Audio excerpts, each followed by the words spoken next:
Welcome to the Advisory Commission on Special Education. This is our second day of our meeting.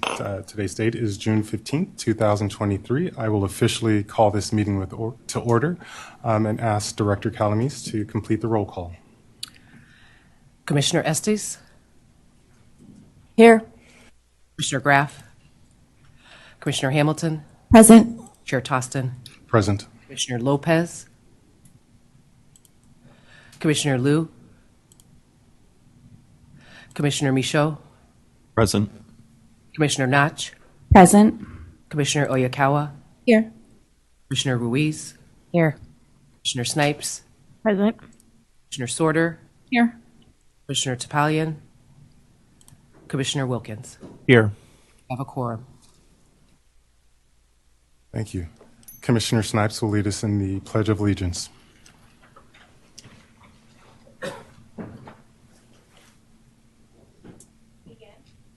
I pledge allegiance to the flag of the United States of America and to the republic for which it stands, one nation, under God, indivisible, with liberty and justice for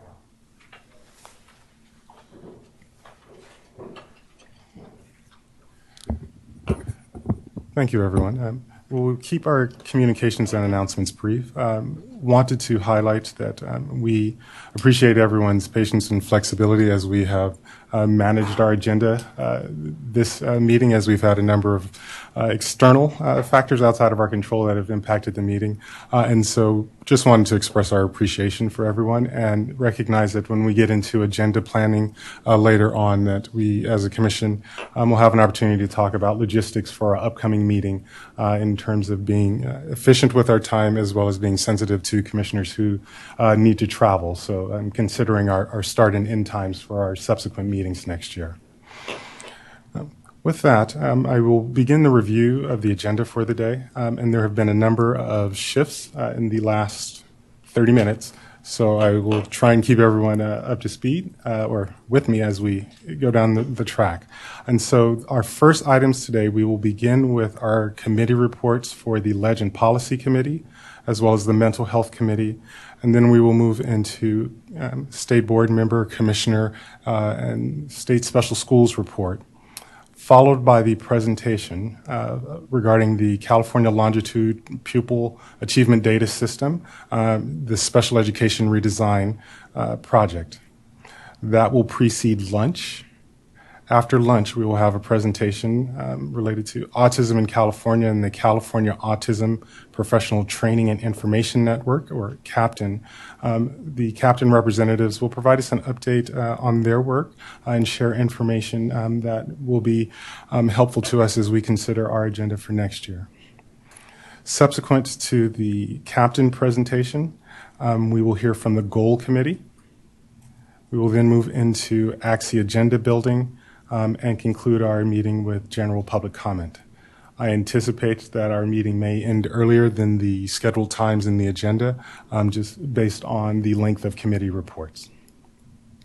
Are there any questions at this point? Yeah. Thank you all for your flexibility. Before we move into our agenda, if I could ask for the slide that provides instructions for public comment to be displayed. There are two ways to provide, or many ways to provide public comment. For members of the public who are in the room, at the conclusion of the agenda topic, we will make an announcement and ask you to please stand in the queue to make your public comments. As a way of reminder, public comments are limited to the specific agenda item, or at general public comments, we may hear other public comments.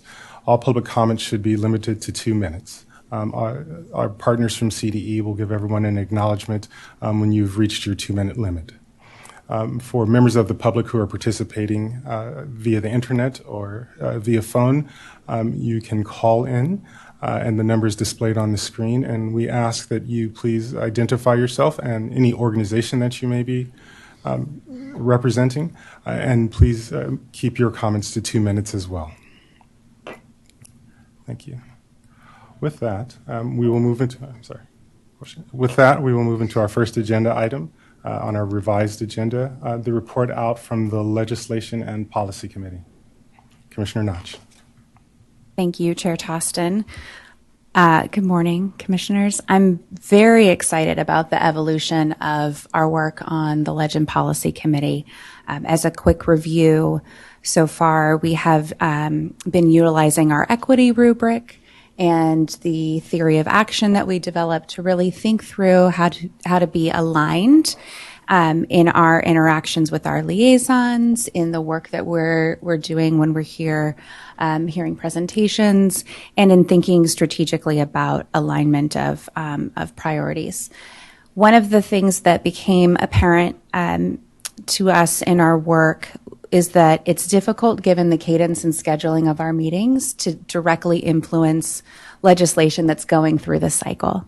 And so rather than trying to play catch up constantly and see if we can influence things that are happening in real time, we pivoted to a commitment to developing priority areas and goals around those priority areas that can align with the other committees, the work other committees are doing, help inform our agenda building, and really make visible the values of ACSE and the commissioners. So in committee this morning, we achieved a couple of really fantastic things. One is we reviewed 5 draft priorities, and these are all draft, and I'll explain more about that at the end, leaving everyone in suspense. 5 draft priority areas, and then draft goals that are associated with those priority areas, and then started to talk about a roadmap for our work this year. So I'll quickly review, again, just draft, and we're gonna work on these in August. Our priority areas so far are center family and student voice. The attached goal draft is intentionally expand, empower, and encourage student and family participation and engagement with ACSE. Our second priority area is ensure community school implementation includes consideration of and commitment to serving students with disabilities, with the attached draft goal being champion an inclusive culture in the planning and design of community schools that is represented by and promoted across all agencies and LEAs. Our third draft priority area is enhance social, emotional, mental, and behavioral health services, with the accompanying draft goal being improve the efficacy of social, emotional, mental, and behavioral health supports and services across the continuum. Our fourth draft priority area is expand inclusive practices for all students, with the draft goal being consistently utilize an equity lens focused on a commitment to least restrictive environment, authentic belonging, meaningful participation, and data-driven decision-making. And our fifth priority area is improve literacy for students with disabilities, with the draft goal being promote and highlight innovative, effective, and exemplary literacy programs, along with resources available within the statewide system of support. So thank you to all of the commissioners who joined the committee in helping to solidify those draft goals. And the only other thing I wanted to cover is that when we were looking at our roadmap for the remainder of this year, and this has been in conversation that we've had throughout the past several meetings, we've really recognized the need to have a strategic plan for the commission that aligns all of our work and really guides what we do. So instead of drafting out benchmarks for the next year, we wanted to suggest in August that we have some work time to develop and present a strategic plan that will codify the commission's overarching focus, inform agenda building, and guide our interactions with liaison partners and appointing bodies. I don't know if there's anything I left out from anyone else who attended the committee meeting? Okay, great. So thank you. We're excited and we're looking forward to what's to come. Any questions, comments, or thoughts from other commissioners? Any other points of emphasis from the committee meeting or reflections? Commissioner Oyakawa. I'm not on that committee, but I just want to thank the committee for their work. I think it's something really important for ACSE to come together and really kind of clarify where we are hoping to go and what our priorities are. So I really appreciate, I know this is a lot of work, so thank you all. Appreciate the comment, Commissioner Oyakawa, and just want to emphasize it is going to be a lot of work. And what I appreciate from the work of the committee and the commissioners who contributed is having a framework that we can focus on, and it for me feels like the right grain size in terms of big boulders that we're going to be having conversations about. That doesn't exclude other conversations, but really having an aligned focus gives us the opportunity to leverage all of our communication channels and be very strategic. The bylaws say that in terms of representing the commission outside of meetings, we're all limited to the approved areas and talking points that we all kind of agree to in the meeting. And so if we think of those broad areas, it allows us to extend our reach beyond the meeting. So everywhere we are in front of our networks or in our communities, local schools, and leading parent organizations, we can share the focus of ACSE is X. When we are working with our statewide organizations, as we are soliciting presentations, here are the themes and pillars that we are focused on this year. Please alert us of anything that aligns in your work that would be helpful in furthering our conversation. And so, and lastly, our ability to advise our appointing bodies. As I made comments yesterday in terms of the conversations that are being prioritized by our appointing bodies and where we're investing our resources as a state allows us to be part of those conversations and be deliberate and intentional around how we use our time here as commissioners and where we focus our time externally as well in terms of the opportunities to communicate while we're attending conferences or working in the field. So very appreciative of the investment of time and work. In thinking about the strategic plan, I wanted to just, ask the question. It's been proposed by the Legend Policy Committee, but we don't want that to supersede the overall, work of the commission. So should we consolidate that, or is there a way to consolidate that strategic planning so it's kind of a universal strategic plan, and then have work plans for our various committees that align with the goals that we set as a full body? Seeing thumbs up around the room, but okay. Great. Commissioner Notch. Just a quick clarification and appreciation. That is the intention. I'm sorry I didn't make that clear. I've been really appreciative of the conversations we've had in other committee meetings about the commitment to aligning our work. And so our hope is that we will have a strategic plan that's not one for Legend Policy, one for mental health, but that we're really working off of one, and then that informs the work we do in committee and beyond. So as we're talking about strategic plans, just thinking of the cycle of our year, and I know lots of our statewide partners and organizations have strategic plans, and one of the components I think we should be intentional about is the length of the strategic plan. So someone shared with me, sometimes we overestimate what we can accomplish in 1 year and underestimate what we can accomplish in 10. And so being thoughtful around how we might create a long enough runway for our work so we're not changing each year, and so that we obviously revise and adjust, but we have some consistency over time. And so I'd like to maybe suggest a conversation of, as we're planning our strategic plan or that work, planning to plan, we've been talking for a while. Any suggestions or thoughts around the length of our strategic plan and how we might set our goals so as the committees are working in our interim break, we're all kind of focusing on the same target? Commissioner Snipes? To me, it seems like we need to have some kind of flexibility in it, because most of the goals that we have in our priority areas are directly related to the initiatives that are happening across the state. And so just having the flexibility to revise and update as new things come out in the state that are going to be really important for us to elevate or focus on, I think that that's going to be kind of our deciding timeline, and it's hard because those come out at different times, and so I'm not quite sure of a specific timeline, but having the flexibility to be responsive to what's happening at the state level is really important for the work we're doing. Commissioner Lynch. One of the elements we discussed today, it actually spanned over legend policy and mental health, so Commissioner Estes might cover it in more depth, but was drilling down to actions from the goals, like actions or objectives.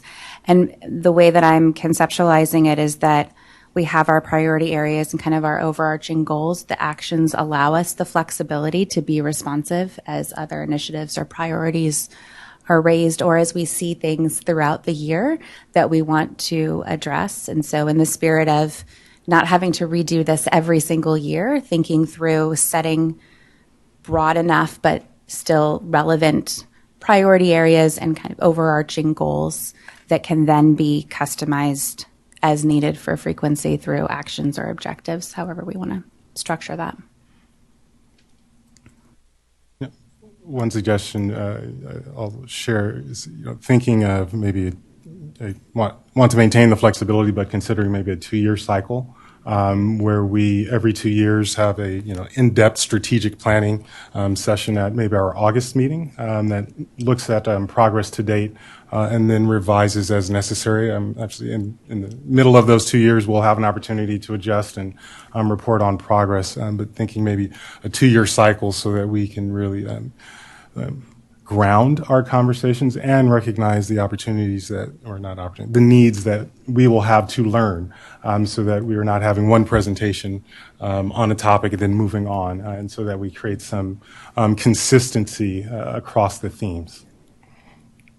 And to be transparent, one of my considerations in the role of chair is looking at our timelines. I mean, we all have been appointed for a specific time, and I think for those of us who have are in their second appointment, recognize we've made significant growth as a commission in terms of solidifying processes and talking about some of the infrastructure. As we talk about strategic planning, et cetera, I think it would be important for us to begin memorializing some of these components, so we leave behind us a legacy of structure that can be obviously revised, but a starting point as we transition new commissioners on. Because looking at the immediate future, we will have consistency for a while because of all the new appointments and where we are in our current commissioners, and so having the opportunity again to have a runway and to really be thoughtful and mindful around the artifacts we create that allow us to be efficient in our work. Okay, with that, so we'll begin moving to public comment. If there are any public comments in the room, we can ask the slide to be shared for. Thank you very much.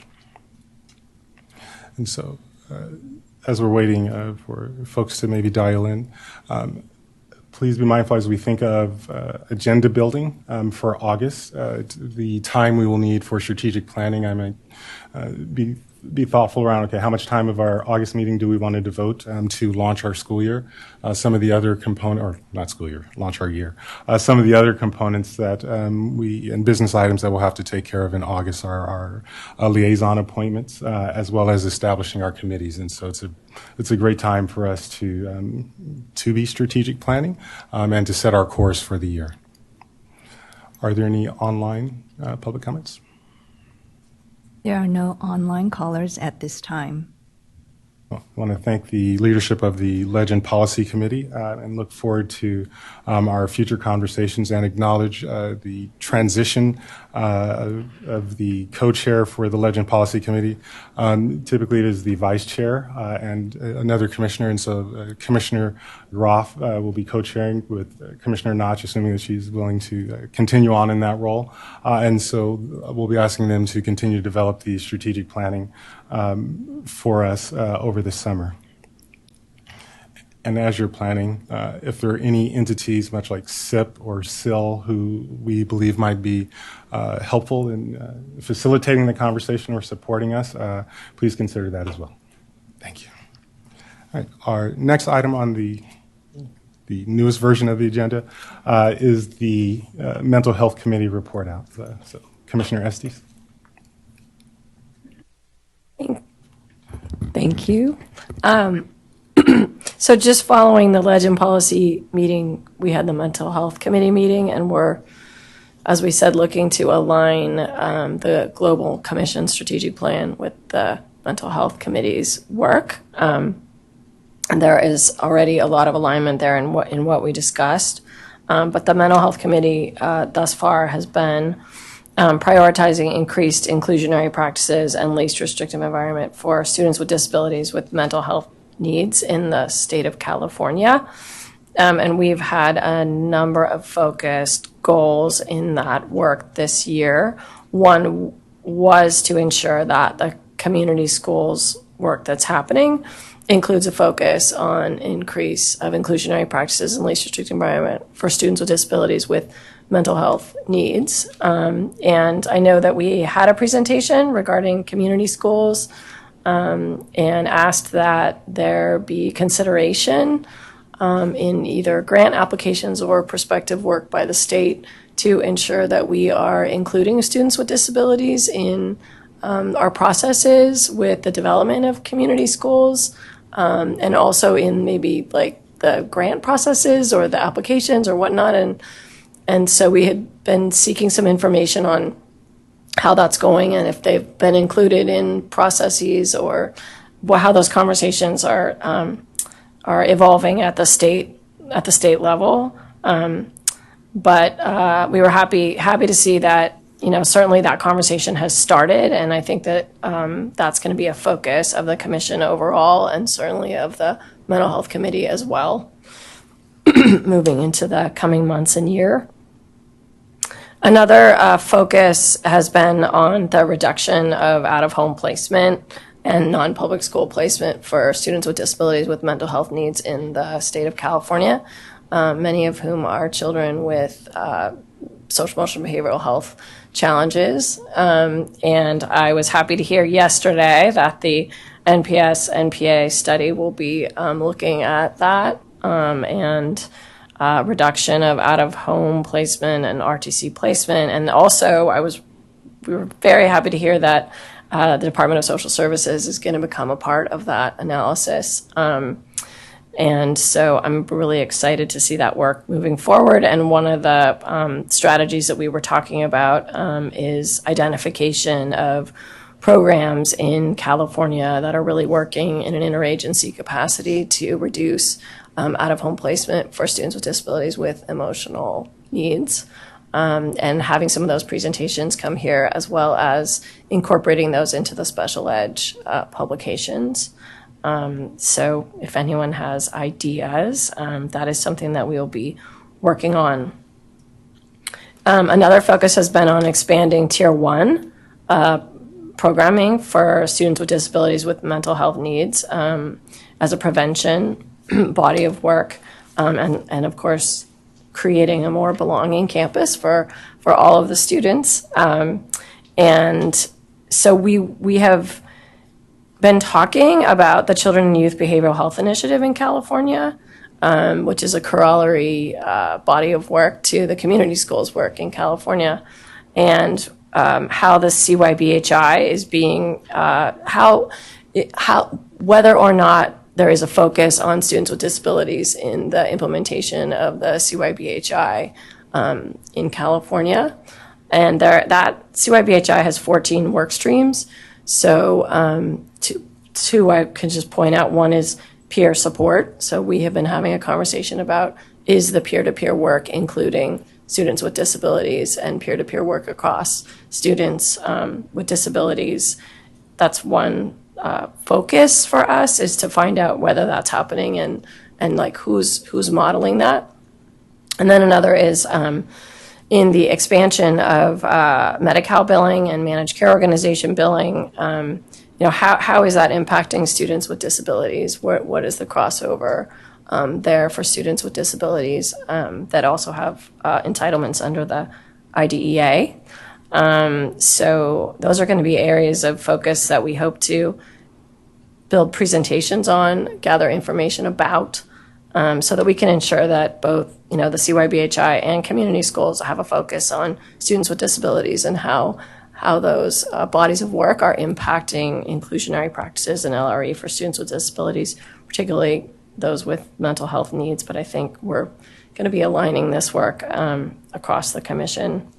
Another focus was the youth voice, so ensuring that we have youth and family voice in the mental health committee and in our goals and the work that we're doing. And our first focus has been on ensuring that the new youth advisory members and commissioners that will be with us will be able to be a part of the mental health committee and give us their input on our goals and the work that we're doing, as well as I mentioned yesterday, hopefully maybe we will be able to build a youth advisory with even other members that they're nexus with so that they can bring a broader youth voice to the mental health committee and to the commission. So does anyone else want to share anything? We had a very robust conversation. Thank you, Commissioner Estes. And so as we're thinking about engaging in this work and appreciate the depth that's gone into this, Commissioner Estes and I were having a conversation this morning, and I was sharing for me the acronyms on the mental health side of the equation. I struggle to keep up with and gain context, and so I just wanted to be vulnerable and share that and follow up with a question. As we engage in these conversations, what would be helpful for us as a commission to ground? What knowledge do we need to learn? What might be helpful for an introduction to the system so that we can all engage meaningfully and track the conversation? So I kind of wanted to start there, and this again is going to feed into agenda planning.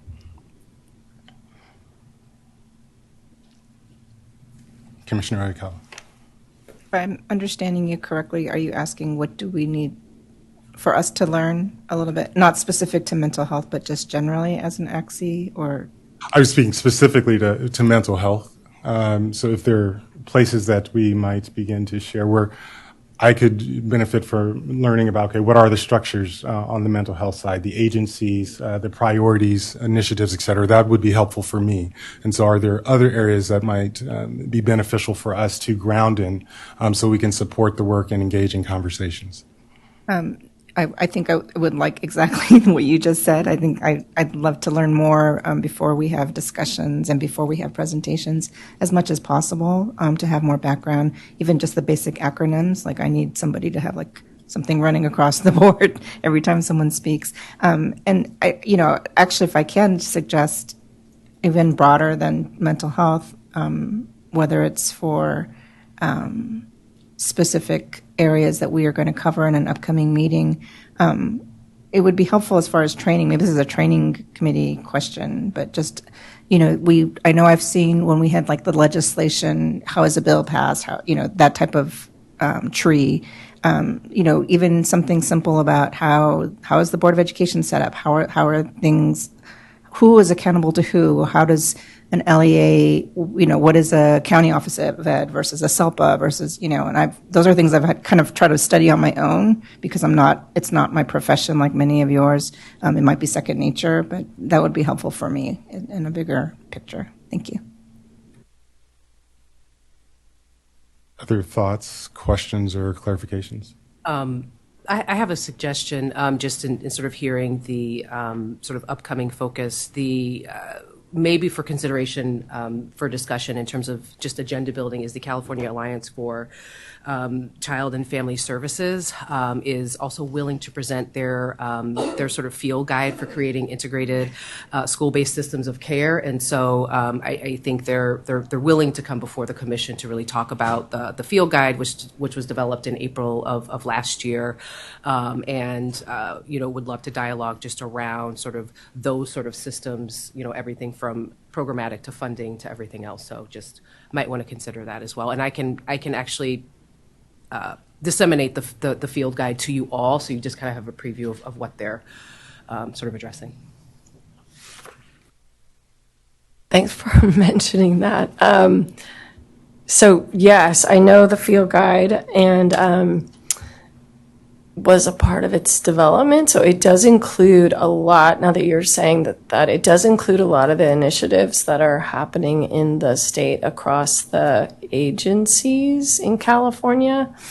And so a presentation on that actually could do an overall summary of sort of what are those initiatives and what are the acronyms, and it would not get into what was just mentioned, which is like, how is education structured? How would our governance structures, like, how do we operate? And I that's such a great point. I was just sitting here thinking I think that would be great as well. But yeah, the field guide could be a place to start about just learning broadly for all of us about what are the initiatives that are happening in the state that are sort of driving practice and priorities, and what are the funding streams that are connected to that. Yeah. I just, that brings a question for me, which is, I think, David, you mentioned training us, and I don't know if you mean within the context, like I was thinking that's in the context of people coming and presenting, and not just training the commissioners, but also having that information available to others. I don't know a process for us to be trained, but I've never been a part of that as a commissioner. So training for us is within this forum, and so our capacity building happens at the same time. The public is engaging with the information and content, and so that, much like a community schools presentation, we were able to understand, because of the presentation, some of the basic structures, and so being intentional around having content like that, maybe at the beginning of the year or throughout the year, so we have grounding to engage in some of the subsequent presentations that might be more specific about an initiative. Commissioner Notch. I'm not sure if this would be included in the field guide and that presentation, but I know Commissioner Estes has spoken several times about the entitlements that are available, and more specifically how it's not always known which entitlements are available for students. And so I think if we're prioritizing lifting up model programs and really knowing what's available, it would be nice for me, at least, to know what's out there. So when we think about solving some of those big problems like funding and staffing and all of those elements that can create barriers, that we know what is available to draw down and how it kind of all overlaps. So that's part of the field guide that I'm very excited. But if not, I think it would be helpful for us to just have that kind of similar to Commissioner Oyakawa's suggestion about the kind of structures, thinking through that funding piece as well. And I think it's a good opportunity for us to, or for me to, underscore our responsibilities as commissioners in terms of advising and assisting the state. And so as we build our capacity with trainings and demonstrate our vulnerability in terms of, like, there are components of the system that I have an unawareness of, but don't necessarily know how the parts fit together. And so we can make the same assumption of members of the public, whether they are educators or not. And just full transparency for folks who are educators or administrators, that we typically work in one part of the system and don't get to see other pieces. So it's kind of like, describing an elephant from different vantage points. And so using this opportunity to see the entire elephant, I think, could be certainly beneficial in our work as commissioners and informative for our partners who are engaging online. And so, focusing on developing our capacity and deepening our capacity and understanding on topics, and then pairing that with our conversations, decisions, and action, I think would get us into a very nice flow of being contemporary in our conversations, but also using our platform to create learning and depth for others who are paying attention. Okay, so with that, we'll scan the dais for any additional comments, clarifications. And so any members of the public who are here in person who wish to make comment, we'll ask you to begin lining up in the queue, and I'll ask for the slide to be shared for participants who are online.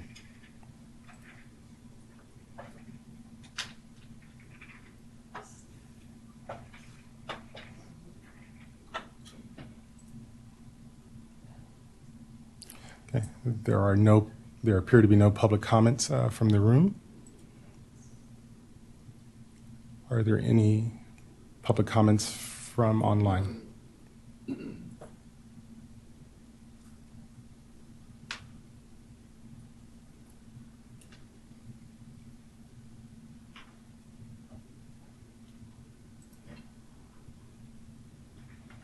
There are no online callers at this time.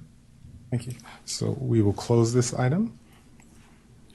And thank you, committees, for your work and flexibility on the agenda this morning and kind of leading the way and kind of showing us structures and approaches to our work that could ground us and give us direction and empower us in our work. So thank you. Moving into the Commissioner Liaison, Commissioner's State Board of Education, Director of Special Schools reports. And so since this is an adjusted agenda item, I wanted to give our state partners a little bit more time to kind of prepare with their comments because I sprung this on them this morning. So we'll start with an update from Commissioner Liaisons. And so for new commissioners, this is an opportunity for us to share any opportunities that we have had since the last meeting to communicate with any of our statewide agencies, if we presented at a conference or convening on behalf of ACSE, or received contact from any of our external partners, and there's information to share for the good of the Commission. This is an area that I heard from many of you that we can continue to, the work that previous Chair Hayes White began in terms of creating structure and direction and expectations in our roles as liaisons. And so we'll continue to strengthen this area and look for opportunities for us to, share our priorities and messages and learn from our partners as we engage in our work. And so since the last meeting, I had an opportunity to meet with the California Association of Speech and Language, I'm forgetting the acronym, CASHA, Pathologists Association, for their Legislative Information Sharing Day. And we had a very productive conversation where they shared their priorities and some of the challenges that their members face in the field. And they also took an opportunity to learn a little bit about ACSE. And so I shared our role and our charge and engaged in a conversation around how we can have conversations that really focus at the root causes of a number of challenges that our frontline teammates who are serving students face, whether speech pathologists, whether school psychologists, kind of all of those itinerant service providers and direct service providers, in terms of ensuring the balance of being effective and managing resources as well. And so items like the caseload, is something that's a priority for the speech and language pathologists, and how we navigate the demands that are in the field with the realities of staffing shortages. And so a very productive conversation, and they will be continuing to work on their policy agenda and priorities, and have committed to follow back up with the Commission at an appropriate time should their work align with our priorities. And so wanted to thank the Association of Speech Pathologists for the opportunity to engage with them and learn more about their work. So I will scan the dais. Any additional Commissioner reports? Commissioner Estes. I have been interfacing with the Mental Health Commission, the Mental Health Oversight and Accountability Commission. They're in the middle of a strategic planning process as we speak. And when they finish their strategic planning process, I have talked to them about aligning our strategic plan in the Mental Health Committee to, or at least consideration of the strategic plan that they're developing. And they are interested in coming and presenting on their strategic plan here. And they're also interested in us coming and presenting there on the Special Education Commission strategic plan. So we can really start to align our work across commissions. So that's one body. And then the other is the Child Welfare Council has a behavioral health committee. And that committee is actually being chaired by the Alliance. We have been talking about something similar, which is they're working on their priority areas. And so I will be interfacing with them on their priority areas and the Mental Health Committee's priority areas for the commission, and working to align together and have them come present on their priority areas and the work that they're doing, and us go present on our priority areas and the work that we're doing, with an ultimate goal of aligning actually all three of these bodies: one, the Mental Health Commission, the Behavioral Health Subcommittee of the Child Welfare Commission, and then the Special Education Commission, particularly the Mental Health Committee. Commissioner Sorter. I just wanted to give a shout out to CARS Plus, President Lonatellas, who's out in the audience, who has started coming to in person to the commission meetings and the work that CARS Plus does. And then we have partnered with California Transition Alliance on helping with the selection of our student commissioner. They're also very busy with the working with the alternative pathways to a diploma. And as a reminder, they had updated their website. And if we talked about student and parent voice, if you go to their link for the video vault, there's some great videos that you can incorporate and to share out. Commissioner Oikawa. Thank you. I'm the liaison for low incidence disabilities, and I've been in contact with the California Hands and Voices organization. They're very active across the state, and they support families of deaf and hard of hearing children, regardless of what method of communication they choose, whether it's spoken or signed. And one of the things that they reminded me was they had it's called the ASTRA. It's their Educational Advocacy Support and Training Program, and they hosted, I believe they do this once in Northern California, once in Southern California every year. It's been completed for this year, but it reminded me of this. I was reminded of this yesterday when we talked about alternative dispute resolution and prevention, and this is one of those areas where I think oftentimes, for those of us with children with disabilities, we tend to learn the most from other families with that specific disability. And I think this is one of those cases where it's a very unique, especially because it's low incidence, these disabilities, it really is important for families to connect to each other. And I think they do a great job, especially doing Northern and Southern California. It's very hard, right, to get anywhere. So they really try to cover ground and connect families to each other. And this is sort of a peer support thing where the parents are supporting other parents, and we're getting trained and training each other. So I wanted to give them a shout out for that. And also they wanted to let me know that there's a lot of, summer is here, school is out, and so they have a lot of summer park days that are coming up and down the state. They post all of this. Their Facebook page is very active. And so they're California Hands and Voices on the Facebook pages. And then they have 3 family camps.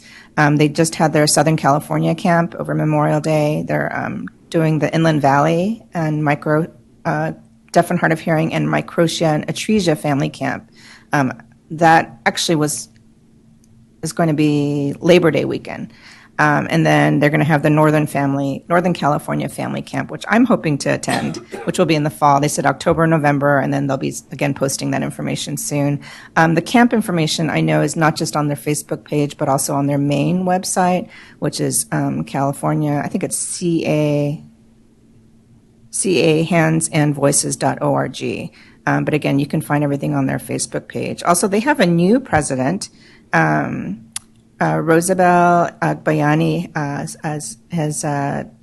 I think, introduced Casey Kane as the new board president for California Hands and Voices. So I've not yet met her, but I'm looking forward to that.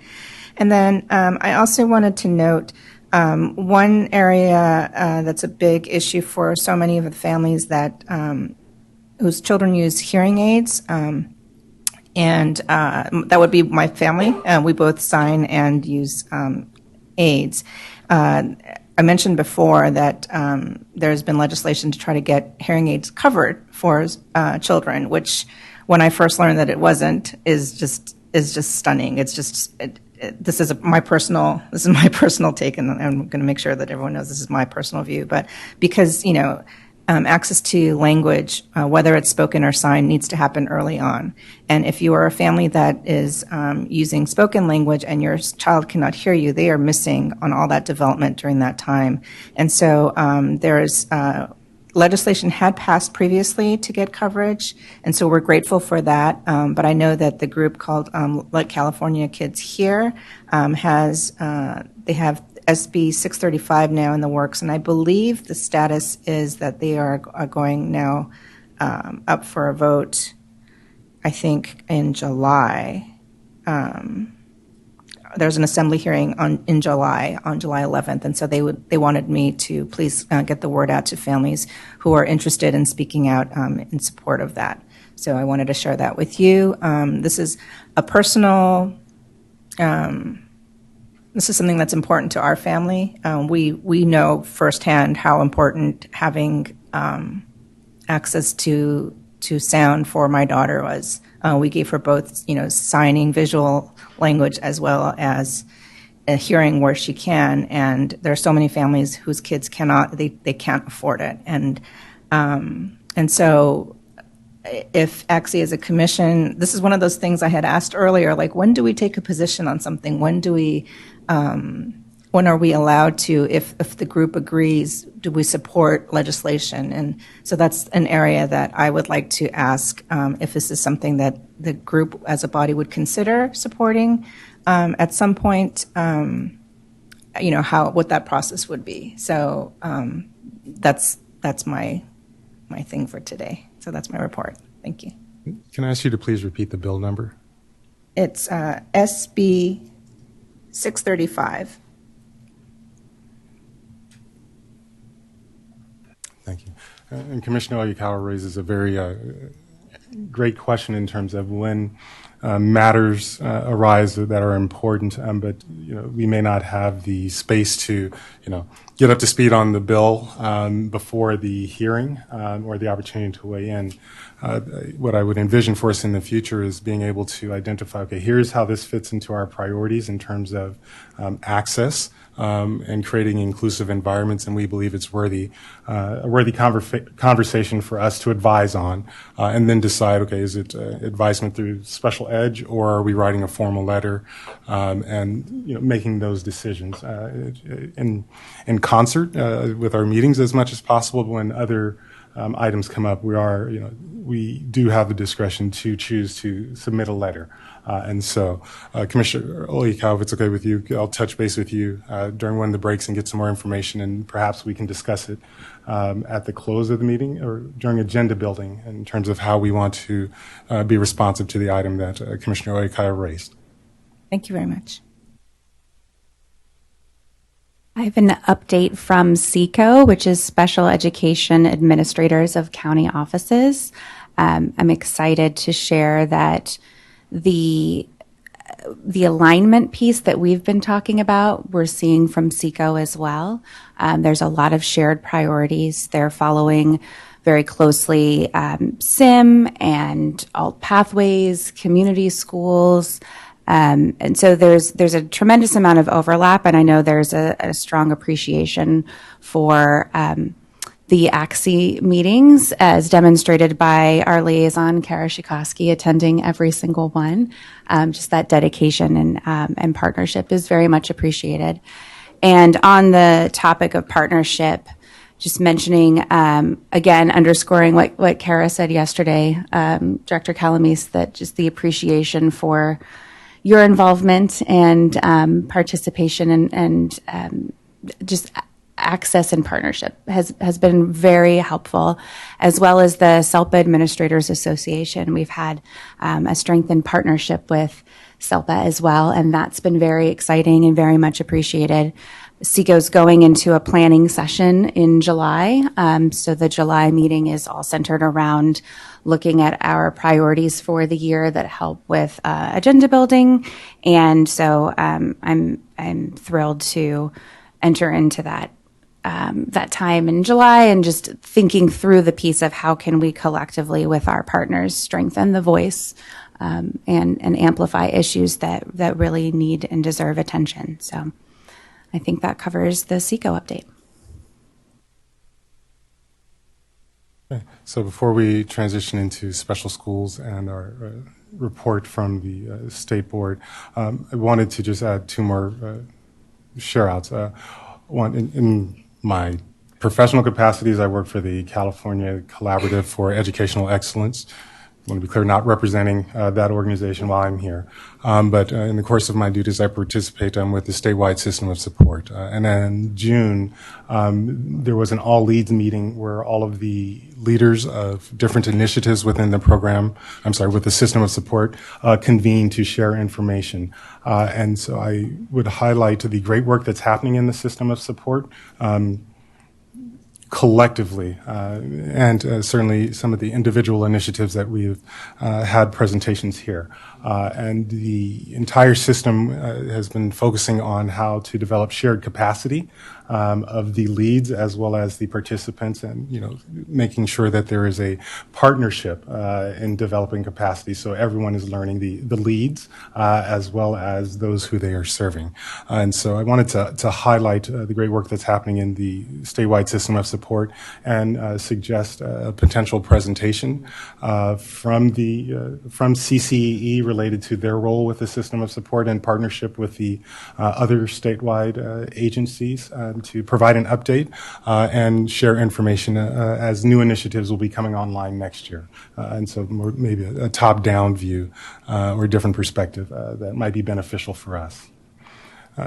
And prospectively, tomorrow in San Francisco, the California Community Schools Partnership Program with the state, hosted by the State Transformative Assistance Center, led by the Alameda County Office of Education, in partnership with several others, is hosting a statewide convening related to community schools and their development. And so it will be a large convening of participants in those who have received funding for community schools. And so I'll be taking an opportunity to connect with the State Transformation Center and alert them of our priorities and interests and support of community schools.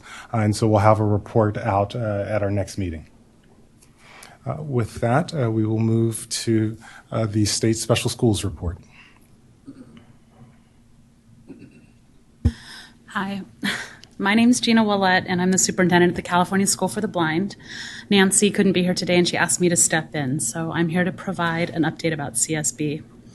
I know you heard from Melanie Johnson back in April about what we've been doing at CSB, so I'm going to provide a little update and sort of weave in just a little more perspective about what we do at CSB. So on May 31st, we held our graduating class of 2023, our graduation ceremony, and I just want to give an open invitation to anyone here. If you'd ever like to attend a graduation, come find me during a break and I'll take down your name and make sure you get on the list for next year. Our graduations are incredibly special and probably different than any other graduation you've ever attended, so you're welcome to join us next year. I wanted to share an experience that I had at our graduation. I'm not going to use any real names, but our graduation speaker, I'll call him John, was visiting CSB for the first time, and I'd never met him before. I knew from his bio that he had been legally blind since birth and that he's now a top cabinet official at a large governmental agency right here in Sacramento. And so we introduced ourselves, we shook hands, and the very next words out of his mouth were, "I wish I had known about this place when I was growing up. I would have loved the opportunity to meet other blind people when I was young." And hearing him say this was not any surprise. I can tell you last summer I was at a conference by the American Foundation for the Blind, and it just so happened that all the workshops I went to were led by blind presenters on a wide range of topics. And no matter what the topic was, at some point during each presentation, the presenter brought up feeling really isolated growing up because they didn't know anybody else who was blind. That's a thing. That's an important thing. And so as part of my update, I'll also share this week, CSB is running 6 summer academies. We run 3 weeks of summer academies. They're week-long courses that have a really particular focus. They're free to any student in California, even students who aren't enrolled in our regular program. So this year we have Cane to Canine is a guide dog right for you. Eat Your Way Around the World. Kids will be learning about geography, history, music, and of course food from around the world. Discovering STEM through astronomy and 3D printing. Camp Abilities, which is a sports and recreation camp. Kids will be doing goalball, which is a Paralympic sport, if you're not aware. Beep kickball, hiking, swimming, biking, rock climbing, and strength training. Science around the world. Kids are doing science, geography, and tactile cartography, map making, and swimming games. We have a 15-year-old student who's attending one of our summer academies for the first time this week, and we were talking with him, and he said, not surprisingly, this is my first time hanging out with any other blind kids. He said, my mom makes me go to this ADHD group, and I get to talk with other kids, and we share our successes and our tips and what doesn't work for us, but I've never had this opportunity before. And we hear that all the time. The first student I ever worked with 17 years ago at CSB shared the same. I'll never forget. If you've ever spent any time with a person who's blind, when a blind person unfolds their cane, it kind of clicks together. And he was 16 at the time, and he said, I've never heard anyone else's cane. That's the only sound has only come from me. And hearing it in the background around me, the familiarity and comfort was so important for him. So, in the context of our school, obviously about low incidence disabilities. I pulled the data from DataQuest for Alameda County, where our school is located. In 2018-19, there were 109 blind kids in Alameda County and around 400 schools. And so you can do the math and know that for many kids, they're the only child at their school or maybe even their whole district who's blind. And the reality is that for most people who are blind, blindness is part of their identity. It's obviously not true for all blind people or all deaf people, but generally speaking, it's true for most people. And so I just wanted to invite the commission to sort of think for a minute about some aspect of your own identity, whether it's your gender, your cultural background, your race, maybe you're a member of the LGBTQ community, some important part of your identity, and then imagine being 15 or 18 or 22 and having never met another person who shares that aspect of your identity. There's also some research. I won't take up your time talking about the research, but one of the studies I'll tell you really, really briefly is some research from 2017 for blind people that showed that the number of blind friends that they had was significantly correlated with satisfaction with life scores. And no offense to their sighted friends, but the number of sighted friends had no impact on that. So we know how important it is to have blind peers. So the reason I'm telling you all of this today is just to hopefully reframe or rethink the way that folks out there maybe think about the state special schools. I think sometimes people think maybe our schools are sort of archaic or old institutions, and I want to say I absolutely believe in inclusion and inclusive settings. And at the same time, I've seen firsthand really the benefits of providing space for students.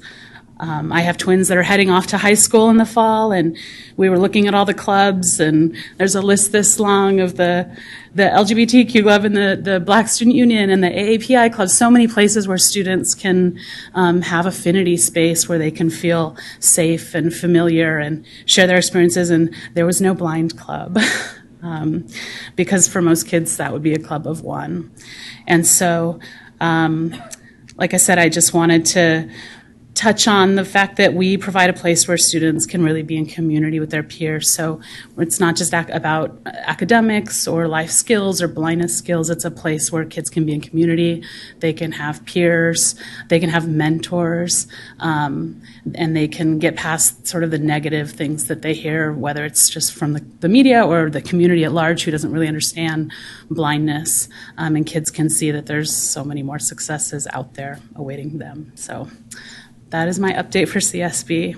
Thank you. Thank you so much, Director Goulet. Am I pronouncing it correctly?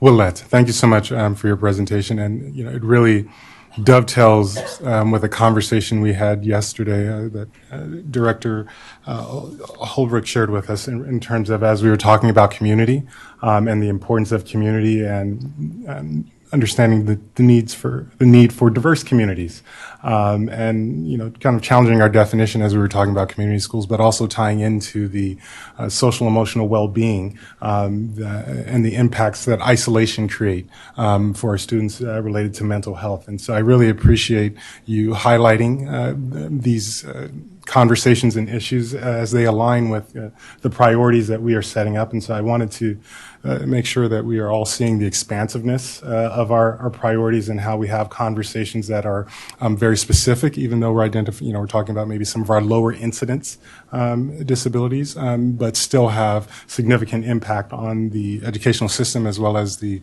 lives and experiences of our students and our families. Thank you. Any other comments, questions?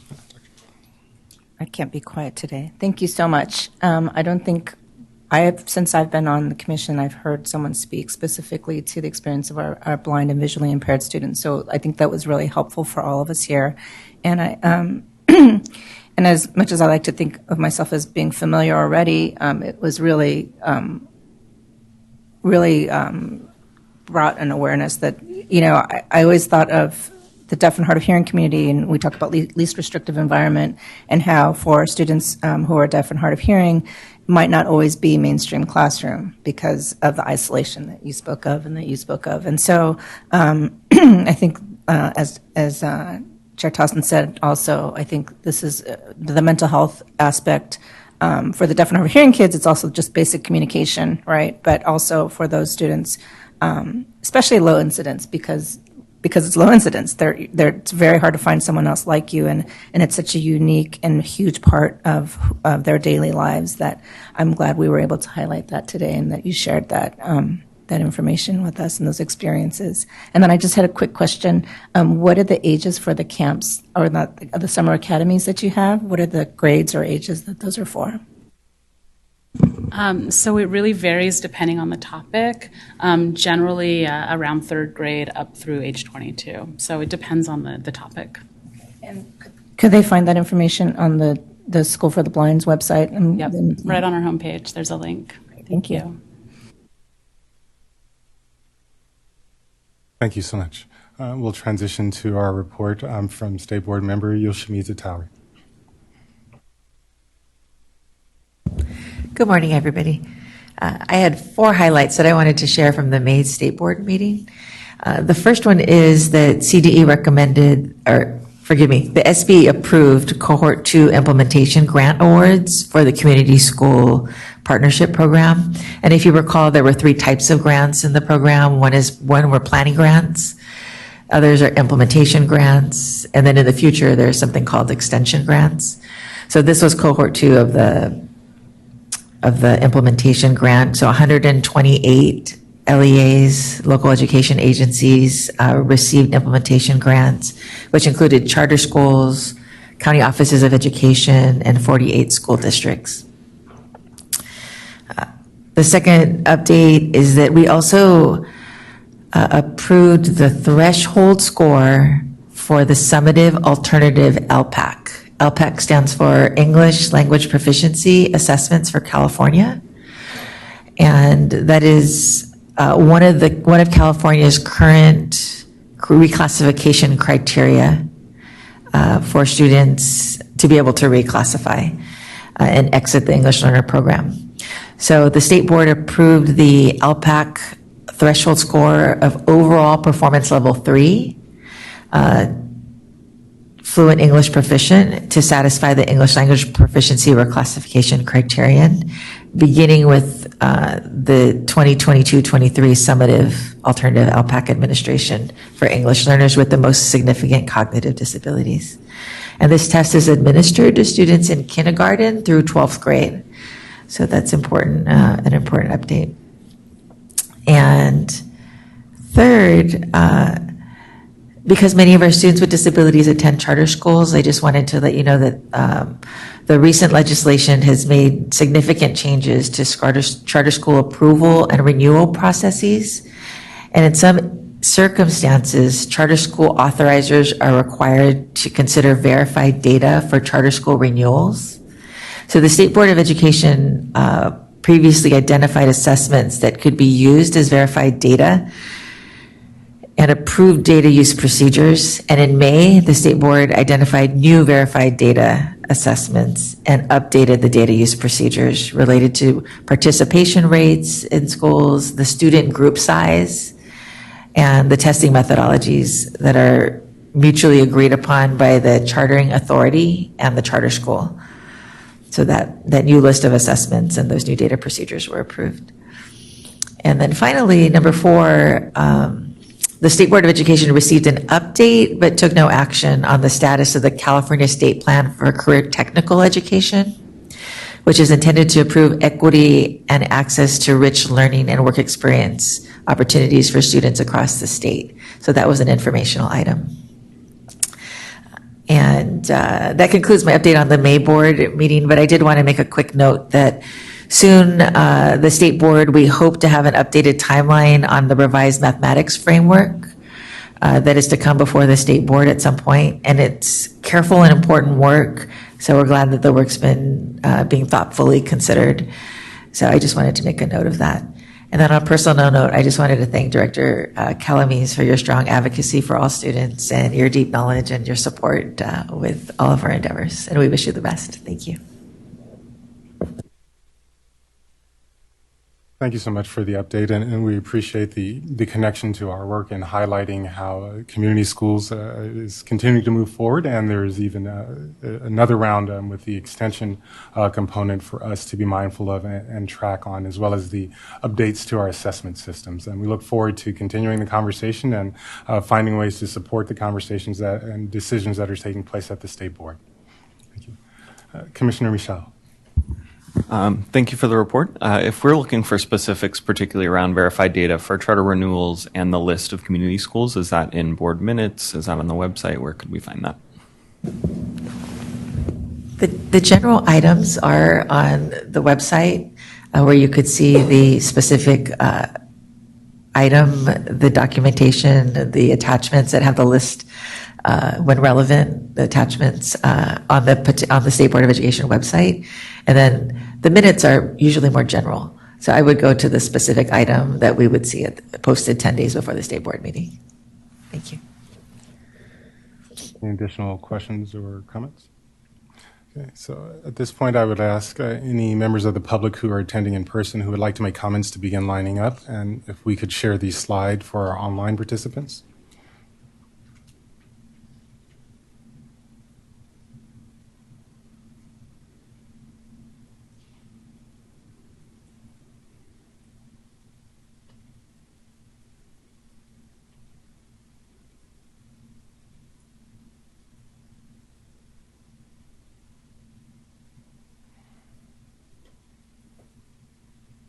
There are no public comments from members attending in person.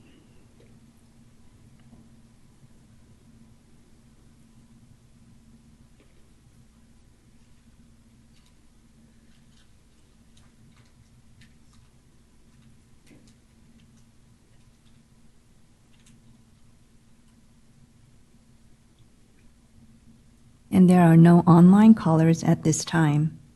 Thank you. And I hope everyone appreciated that minute of mindfulness where we just had some silence. So.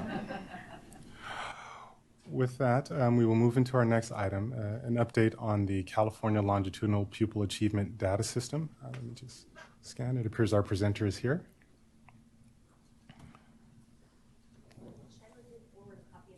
It's on the, yeah, should be.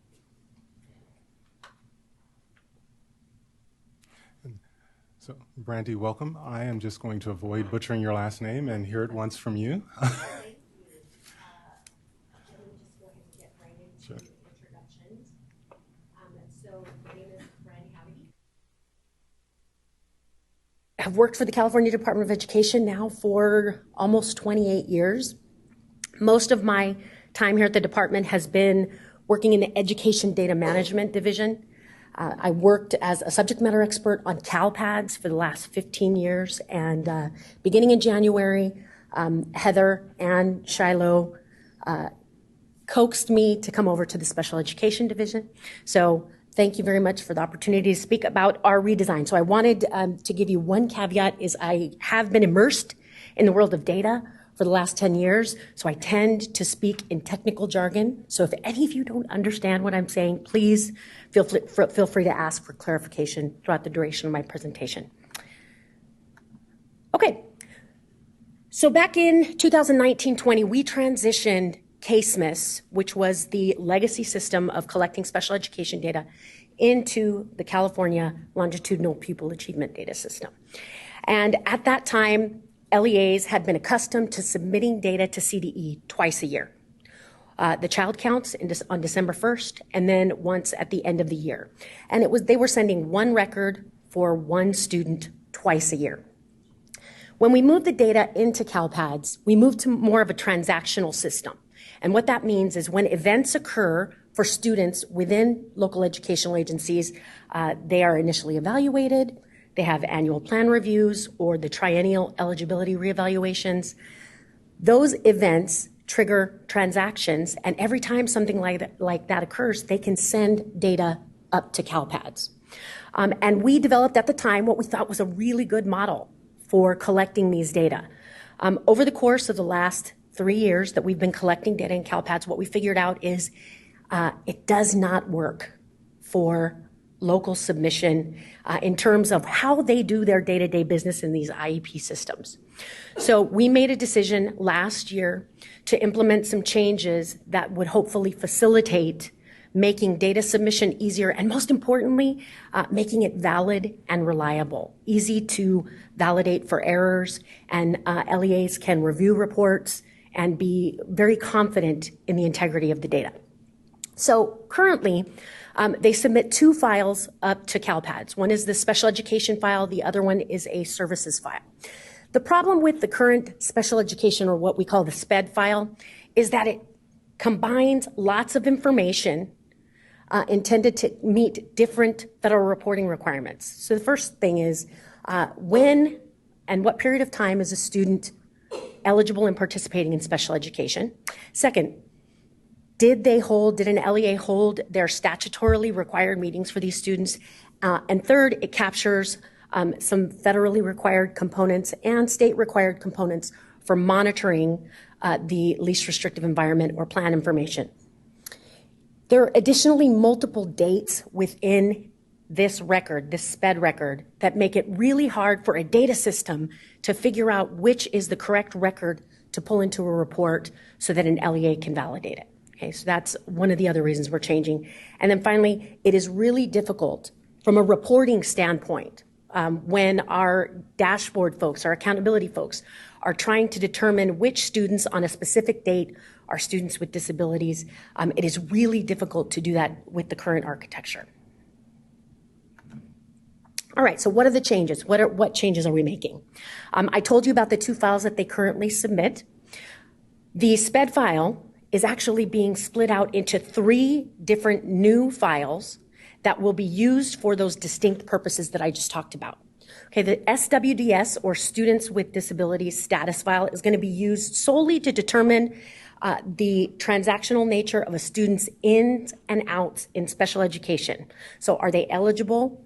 Are they participating? And it will have a transactional record from this point on of a student's coming in and out of special education.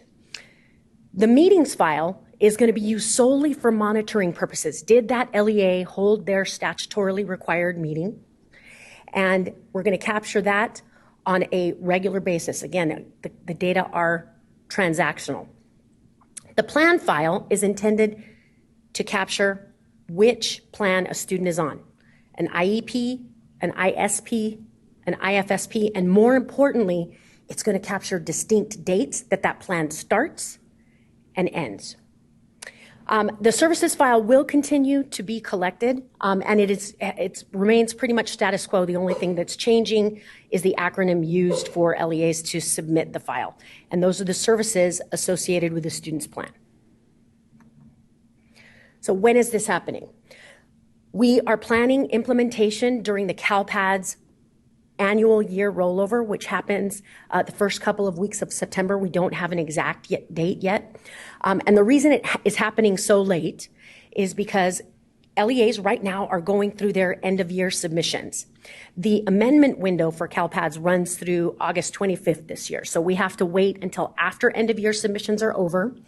We will perform the annual year rollover, and then in September, LEAs will start submitting these new file types to CALPADS for the 23-24 academic year. Until that time, because we are moving into a new academic year, they're going to continue to submit data the same way they have through these two new, or the two existing files, the SPED and SSRV. Okay, so if any of you are interested and you're having some insomnia and you need some sleep, catch up on your sleep, you can actually take a look at our documentation. So this link, it's a CDE box link, has all of the documentation that tells you exactly what we're collecting in each of these files. It gives comprehensive definitions of what that piece of information means. And then if there are any drop-down lists or code sets associated with the collection of a specific data element, we also give you those code values as well as the definitions for the code values in there. Additionally, you can see some of the data checks where we're checking for errors, and LEAs and special education data system vendors are aware of those as well.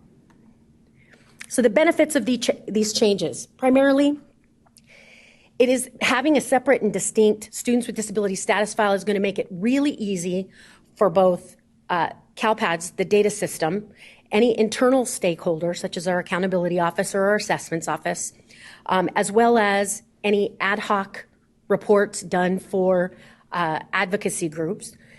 It'll make it really easy to determine the start date and an end date of a student's participation in special education. Because that plan file also will have effective start and end dates, it's going to be really easy to identify exactly which plan a student is on during any given period of time. The meetings file, the really exciting thing about this, I know people don't really get excited about this stuff, but I'm really excited about it for next year, is that this new meetings file is going to be used solely for reports 16.7 and 16.8, which may not mean anything to you, but for an LEA, when they log into CALPADS, this will tell them students who, whose meetings, whose initial evaluations, whose annual plan reviews, whose eligibility reevaluations are late, and will make the district potentially subject to monitoring, right? And so this new meetings file is going to be used solely for that. And the really neat thing about this new meetings file is it can be sent up independent of the student's plan. So what does that mean? It means oftentimes LEAs will meet their statutory obligation and they will initiate a meeting, but the parent doesn't always agree to the offer of FAPE at that meeting. And so sometimes in the current system, it can take weeks, sometimes months, for that record actually to get sent up to the state because the parent hasn't consented to the plan yet. This new architecture will allow them to send up a meeting file to indicate to the department that they actually met their statutory obligation. And then when the parent finally consents to the plan, they can send that record up separately. And then finally, there are dates specific in each of these files that's going to make it really much easier to validate. What that means is it saves staff resources locally from having to fix data in their IEP systems. So we think it'll be much easier to validate the data. Okay, so what changes are happening in districts? First thing is we have been working really closely with all of the special education data system vendors. So some of you may know them as SACE, Cyrus, Web IEP, Power School, Synergy. There will be no major changes to the users. Your case managers, when they're going in to create these IEPs, there's not, yes? Oh yeah, yay! That's called spirit fingers, that's how I know it, okay. So there aren't going to be any major changes to a case manager's interface. But what is changing are the outputs, right? So they're going to, the vendors are taking, and we're working really closely with them to make sure they understand which transactions in the IEP systems are going to generate these new files. So the outputs are changing, but generally the data that users input into the system are not going to be changing. The other thing that's changing is that certain fields within those IEP systems are now going to map to different files and numbers within those files for CALPADS purposes. Okay, so a couple of new things that we will be collecting, and just wanted to make you aware of them. We are collecting 2 new data elements. It's the student degree of support. So this is something brand new. It will be optional for 23-24, but it will be a required data element as of 2024-25. This is important because the Commission on Teacher Credentialing has been working with the California Department of Education. I don't know if any of you are familiar with CALSAS, which is the California State Assignment Accountability System. And essentially that system validates what teachers are teaching, the courses they're teaching, the students within those courses against the teacher's credential and authorizations. And they did issue 2 new authorizations to the Ed Specialist credential last July, which are mild, moderate support needs and extensive support needs. But in order to figure out whether or not a teacher in a special education setting is appropriately assigned, we also have to know the degree of support that the student needs for their primary and secondary disabilities. So we are proposing collecting that information in CALPADS. And one of the things that we figured out, which is one of the reasons we're making it optional for 23-24, is that this is not something that's currently captured in the, it's sort of implied, but it's not a specific data point that's collected. And in order to make sure that special education teachers are appropriately assigned, these are new data points that we're going to have to collect. So SELPAs are going to have to develop guidance. We're working really closely with them to develop guidance for LEAs to collect these new data points. And then the second thing is a data element called Parent Garden Plan Approval Type Code. So essentially, this is just an affirmation by the district that the parent has consented to the record, the plan that's coming up to CDE. Okay, we haven't previously collected that. We were, the expectation was that districts were sending up the plan that the parent has consented to. We have been in discussions about potentially removing this file and leaving the onus on the vendors to only send up plans that the parent has actually consented to. So we are still in discussions about this, but that is something new proposed if we plan on keeping it for the next academic year. Oops. Okay, some local processes are also going to change. Okay, so if any of you have ever worked in any of the IEP systems, you know that SACE, for example, uses the term affirm an IEP, right? I'm going to affirm an IEP. Essentially, that means locking in a set of data, creating a transaction, and sending it up to CALPADS. So what is going to change, and as I alluded to before, when they initiate a meeting, and if the parent doesn't immediately consent to the plan, the district can, if they choose to, send up a meeting record. So what that's going to require is affirming that record prior to parental consent, which is not something they're typically used to doing. And so we are, again, in discussion with SELPA, as well as local educational agencies, about training LEAs and case managers on how to do that a little bit differently. And then finally, they would have to put in place a process to identify those degrees of support associated with a student's primary and secondary disability.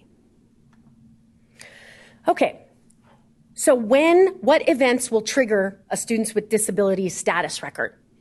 So if there's any change in a student's eligibility or participation in special education, so for example, a newly evaluated student where the student is eligible and the parent approves, the student is eligible but the parent has not yet fully agreed to the plan, the student is eligible but the parents decline services, they're eligible but services will not begin until the next school year, or they're ineligible. So that's for newly evaluated students. Any of those conditions would trigger a students with disability status record. And then for existing eligible students, this record would be generated when they exit special education for any reason, they drop out or leave the state, or they were in special education in California, left the state, exited special education, and then returned. Any of those conditions would generate an SWDS record. However, if a student transfers from LEA to LEA, but their eligibility status does not change, that new LEA is not required to send up a new status record. Okay, okay, because their eligibility has not changed. For meet records, the only time that we expect meet records to come up is when a statutorily required meeting has occurred. Okay, so if it's going to reset that statutory clock, so for initial evaluations or for annuals or triennials, if it's going to reset that date, then those are the meetings that we expect. The other really exciting thing that we're going to do with these meet records is allow districts to be proactive and tell us why they are not holding their meetings on time. Okay, so we will allow them to send up a record that is pending, saying this student is pending initial evaluation because the parent hasn't made the child available, or they're pending their annual review because it was scheduled during a summer break, for example.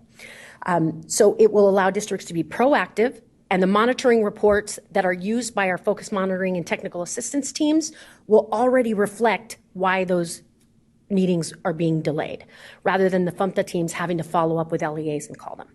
Okay. Now, they will not send up records when there's an amendment. Okay.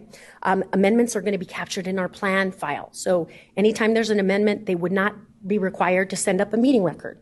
Or if there are continuance meetings, meaning the parent didn't consent during the initiation of a meeting, but the second, third, or fourth meeting, they would not be required to send up those records because that does not reset the statutory clock. It's when that meeting was initiated. All right, and finally, our plan records. We would expect a plan record to come up when a student is initially evaluated, they're determined eligible, and the parent approves the plan, or if a student's plan has changed in any way via an amendment. So their LRE indicators, the least restrictive environment, their services, their transition indicators. Anytime they make changes to any of those things, they can submit up a new plan record reflecting an amendment. If a student transfers into a new LEA, that LEA is expected to adopt the existing IEP in stay put, and so they would be expected to submit a plan record. Transfers to and from private schools, and then anytime a district or charter school actually changes CELPAs, we would expect a new plan record. We would not expect plan records when students exit special education or a student is not eligible or the parents have declined after initial evaluation. Okay, so I just wanted to put a couple of scenarios together because I know I've just crammed a bunch of really technical stuff down your throats. So I just kind of wanted to give you just a few examples of what we mean and what this would look like in real practice. So scenario one, a student has an initial evaluation for Part B. The parent accepts the offer of FAPE. Which records would be required? So in this case, the student's eligible, so we would need an SWDS record. They're eligible and participating. We would need a meeting record to indicate that the initial evaluation meeting was held, and then we would need a plan record that represents the offer of FAPE that the parent consented to. Scenario two is when the student has an annual plan review. The student services are updated and the parent approves the plan. So in this case, we would need a meeting record and a plan record because that meeting record represents that annual statutory requirement. And then the plan record represents the new plan and services that are going to be associated with the student after that annual plan review. Now, we would not need a status record because the student's eligibility status is retained. It has not changed. And then our final scenario, the student has an annual plan review, but the parent doesn't agree with the proposed plan and a subsequent meeting is scheduled to finalize. So which files would be required? In this case, the student's already eligible and participating, so we would not need a status record. The meeting was held, though, so we would require a meeting record, but we would not require the plan record until the parent actually consented to the offer of FAPE. Oops. Okay, so we are in the midst of user acceptance testing. Began in mid-March. It got off to a really slow start, but we are extending the testing period as long as it takes to make sure that this is done correctly, that LEAs are seeing the results they would expect using these new files. So right now it's expected to run through July. If it needs to go into August, we will extend that testing period into August. There are select LEAs and also SELPA users that are testing API functionality. API is Application Program Interface, which is essentially an electronic transfer from the IEP system directly to CALPADS. Error retrieval, student modals, which is how you view the student records directly in CALPADS, reports that they're required to certify, and then extracts, most importantly, which allows them to take data in CALPADS and extract it. Anything that they've submitted to CALPADS, it allows them to extract it. And then finally, the online maintenance, which allows them to go in and edit records directly into the longitudinal data system. Okay, we have been engaging really heavily with SELPA, with select local educational agencies, as well as all of the special education data system vendors to ensure that they are implementing this correctly and that we're mirroring local business practices. So I'm relatively confident that we've developed really good rapport for this, and any implementation always is going to have its little bumps in the roads, but I'm hoping for a really smooth transition. Okay, and then finally, I am, as part of the outreach, going to be conducting 16 in-person data road shows in August and September throughout the state. And we will be going specifically over this redesign. It's going to be a very, very hands-on workshop. So I'm really excited to get the news out there. And I'll take any questions if anybody has any. I wanted to begin by thanking you for your time and all of the great information. You know, it's actually made me feel really old because does anyone else remember Fox Pro? I remember Fox Pro.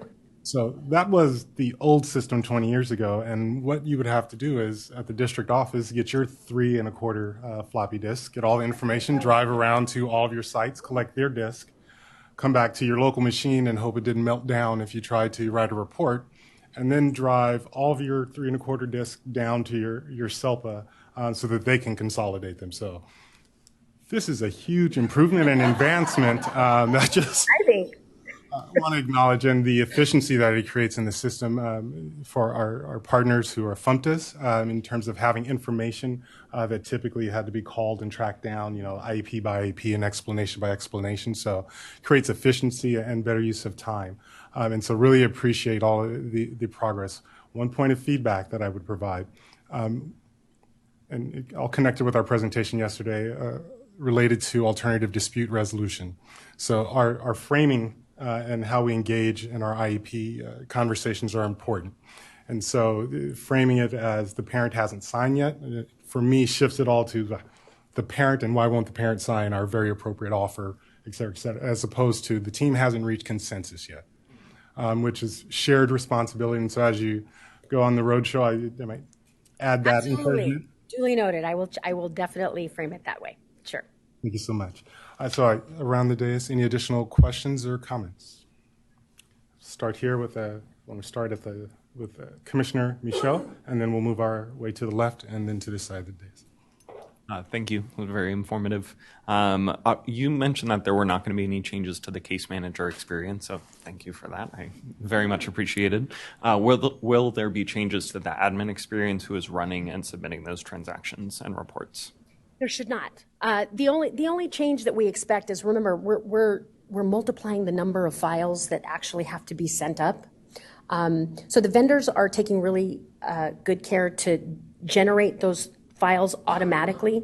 But what it does mean is that when users are trying to figure out data errors, that they've got to look in a few different places.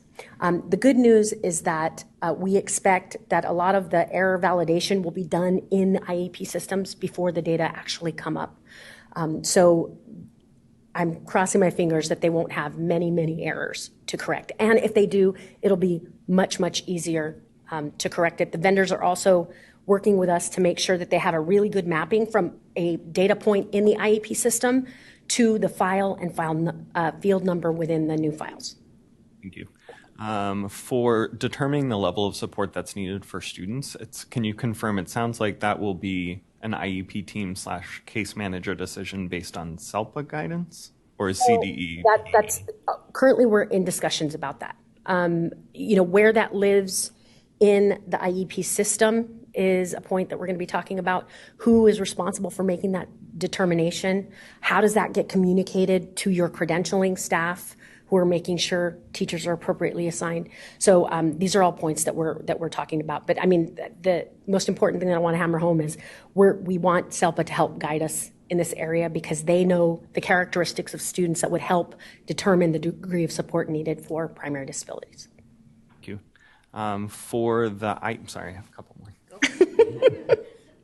So for the submitting the MEET reports, does the IEP need to be affirmed to do that? So again, the affirmation term is specific to the vendor systems. And essentially all it means, it's sort of developed over time to become, I am verifying that this IEP has been agreed upon and we're sending this up. And that's generally when people affirm those transactions. But really, you can affirm a record in the IEP system at any point in time. And so affirming essentially means I'm just locking in this set of information for this point in time. So there may not be a plan that the parent or the team has agreed upon. But because you've had that meeting, if you affirm that record, it will generate only the meeting record and send it up to CALPADS. Okay, so it's, right now it's like affirming essentially the holistic IEP, and Yes. that will be changing. But without so a lot of the IEP systems have a box that you can check that says the parent has consented fully to the offer of FAPE, has consented partially. So anytime those boxes would be checked, then the plan would be sent up. But you can affirm the IEP without having checked those boxes. But then if you're in a multi-part meeting where you're still developing the IEP, then you would send up the MEET record for the first one, but not necessarily the second, third, fourth. That's correct. And remember, this is something that's done on the back end. The vendors are performing these functions. So it's not really the user saying, oh, I don't have to send up a MEET record because it's already been sent up. Does that make sense? Yes. Okay.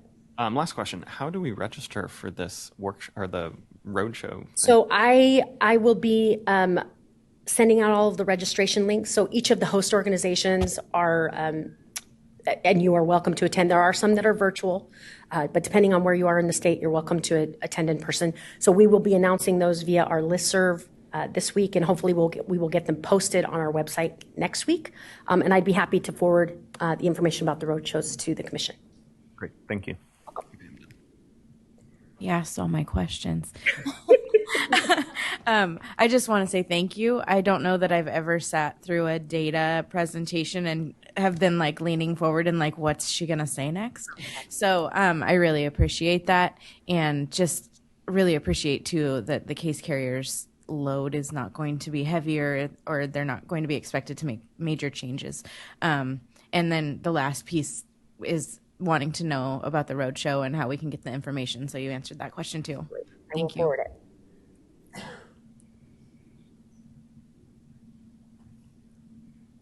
I was just wondering, do you, and I think the answer is no, but is there any data on you were talking about when parents don't consent to the IEP, which happens. Is there any data being taken on why? What are the factors associated with that? So I can tell you that is not currently something that we have collected traditionally. Because I'm brand new to the special education division, I have not been part of the dispute resolution and complaints system. So I don't know whether or not any data are collected on that point. But I can tell you unequivocally that we have all of the data that were collected in CASEMIS and the data that we have since collected in CALPADS. LEAs are certifying that this is the plan that the parent has consented to, that is the record that's being sent up. So unfortunately, we don't at this time. Yeah, I appreciate the opportunity to send it without, anyway, I've been involved in many cases where it's we can't affirm it because we haven't, and all of that delay. So, okay, so the other question I had is there any notation in data of how many of the IEP team meetings are facilitated IEPs or not facilitated? Do not currently collect that information, no. Okay, thanks. I was counting on the three of you to ask all of my questions before it came to my turn. Thank you so much. I took a ton of notes and also was leaning in and very much appreciate how you laid everything out for us. 2 questions. One is when you shared that there's a consideration of taking the consent indicator, removing that, I'm assuming that's just removing it from what is drawn to CALPADS and not removing it from okay, so it would still remain in the data. I mean, initially what we had intended was we heard from SELPAs and LEAs that there was, in some cases, that they would meet, the parent wouldn't agree, and so at that point they wouldn't have consent, and then maybe the parent consented partially to the plan but not the entire offer of FAPE. And so initially what we had thought was we would actually collect those iterations of the plan, right? So that was the thought. And then after talking to SELPA, and when we really took a step back and looked at what our federal requirements were, really we want the plan at CDE that the parent consented to. We don't have a need to collect those iterations of the plan as it's being developed. So we had to take a step back and say, do we really want to collect this anymore? Because really what we want is only the plan that the parent consented to. But we were really far into development, and so our developers said, we can't remove it for this year. But for now, let's just only allow them to pick a specific value in there that indicates that the parent consented to the plan. So it's not that we're taking away that requirement in the IEP systems, but the expectation is that the vendors will only send up plans that the parent has fully consented to. Thank you. And the second question, and I haven't fully thought through this, so I'll stumble through it a bit. Maybe you can help me tease it out. Is I had a positive reaction, and I saw a lot of positive reactions when you mentioned that you'll be able to put in a delay code proactively. I think in the field, we like to be able to explain the story behind things. And I know that has come up a lot with compliance data. Like, there's a perfectly good explanation for this. We're working collaboratively or whatever it might be. But then I started thinking, well, what does it actually do? Not that I think it's not a great idea. I like being able to code things the way we think they should be. But what are the implications for compliance monitoring? Or is there any implication and it's just something else that we're collecting so we can track delay reasons? Like, are there any changes to what meetings would be considered out of compliance for delay based on the fact that there's a code entered, or is it just another data point? Many of the codes that we collect for meeting delay indicate a justifiable reason that the meeting was actually delayed, depending on the type of meeting that's being held. So most of the time, the FMTA teams, when they're reaching out to LEAs, it's because we don't have any information that meeting has been held. So right now, that's mainly due to the architecture of the file. We don't actually allow them to send up the delay code for annuals and triennials until that meeting has actually been held. The only time they can send us up a delay code proactively is for an initial evaluation. So right now, in the monitoring reports, FMTA teams are having to contact LEAs where it looks like no meeting has been held. And in reality, it actually has. It's just they haven't agreed upon the plan and they haven't sent the record up yet. And so this allows LEAs to tell the FMTA teams in advance, this is why the meeting is late, and therefore they're really only focusing on meetings that haven't actually been held yet or there's no valid delay reason. So it just allows them to focus their efforts on students where nothing is happening. Awesome. Okay, so if I may capture that just to make sure. So it sounds like it's a proactive measure to save time on both the part of the FMTAs and the LEAs for those situations where previously they'd had to reach out and then we would explain later and then everybody would click. Okay. Now, having said that, please understand that it's voluntary. An LEA does not have to send up a pending record with a meeting delay code. They're not required to do that. But what it does is in the monitoring reports, it looks like the student is late and there's no justifiable reason, right? So they can elect to do it and it will help them in their monitoring process because, as you know, the FMTA teams are pulling these data once a month from CALPADS on a specific date to look at whether or not meetings have been held on time. You're welcome.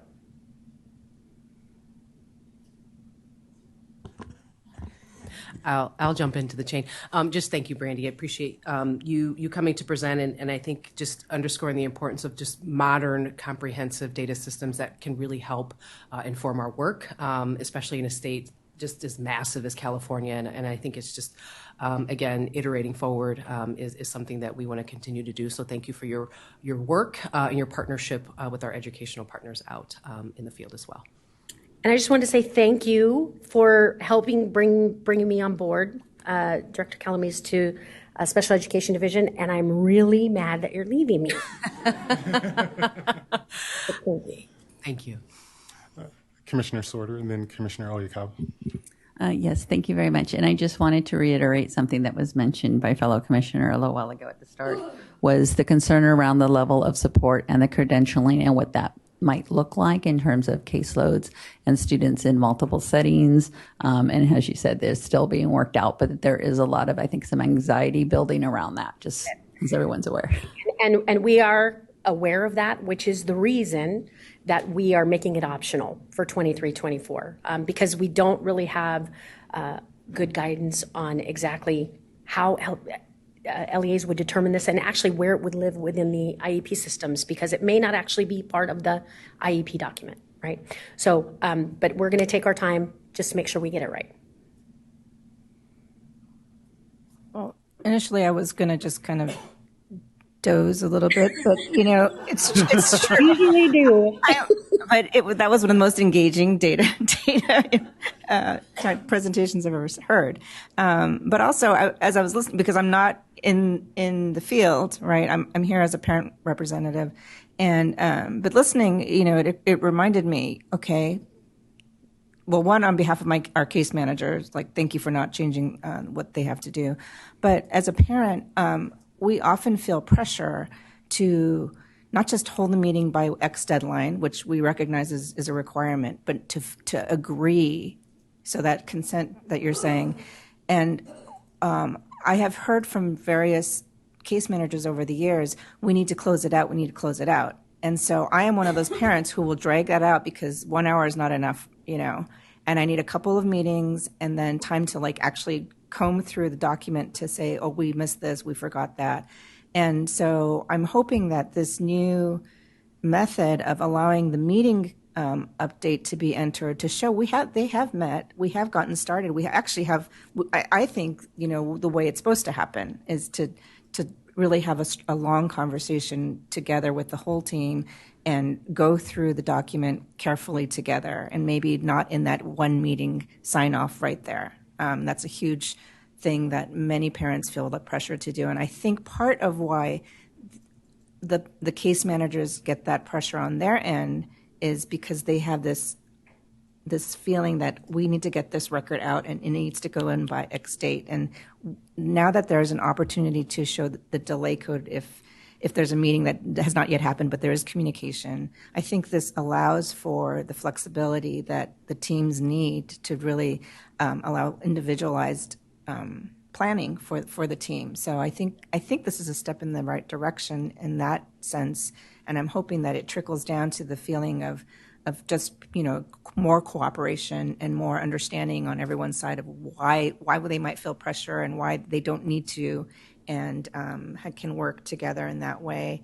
At the same time, I'm curious if the meeting is opened and that part is now checked off, that box is now entered, that data is put in, but the team has not fully agreed, the parent consent part that we don't have to call just parent consent, but that is often, I will say for myself, is often the hang up.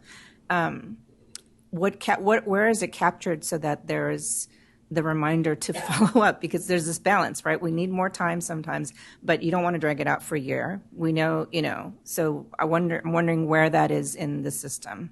So there are a couple of places where case managers can be made aware that they haven't affirmed the IEP, right? That hasn't been done. So in the IEP systems, most of them have a dashboard that show them the number of IEPs that still have not yet been affirmed or locked. Those data haven't been locked. But the secondary measure is that in CALPADS, we have what are called data discrepancies, and then certification data discrepancies that will tell the user, you had a meeting, the student is eligible, but there's no plan record.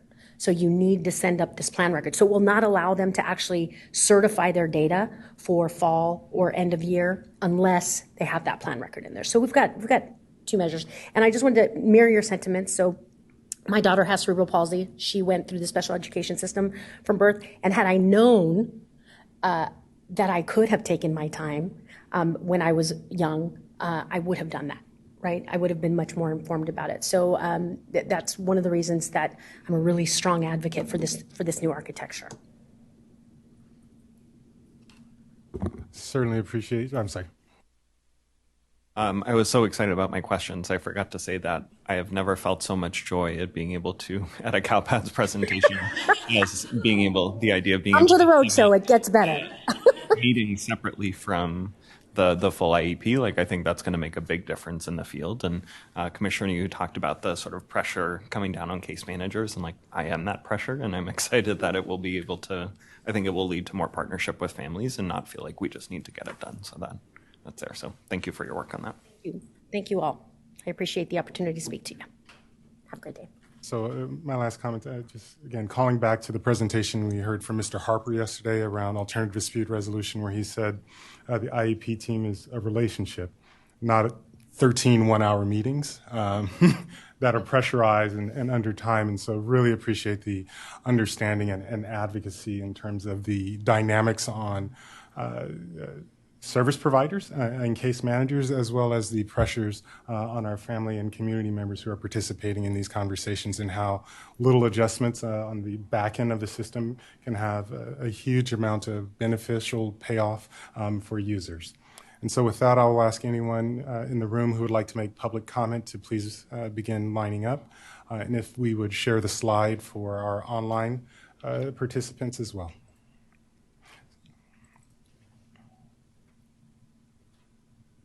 So again, this time I'm not crying. Okay, so I'm Lana Tejas again, president of CARS, California Association of Resource, and the other special educators. So I just want to say thank you, Brandy. I am a secondary resource teacher, and so as a case manager, bless you. But I'm excited about these changes just because as president of CARS, this has been a major concern of our members who are overwhelmingly special educators. I love what the commissioner said about relieving some of that stress. It is a lot of pressure for us case managers. You know, the timelines were about the students, and yet we have all this weight on us to, you know, make sure that we follow deadlines. So I do appreciate that. And each IEP is a story, so being able to have that opportunity to talk about those stories a little more in depth and not just be numbers. And then it's nice to see that CDE is acknowledging and addressing the degree of support, as our work is so closely aligned with the needs of our students. I know that unions across California have started sorting through this concept of degrees of support. I know CTA has been a real active, has been really involved in that.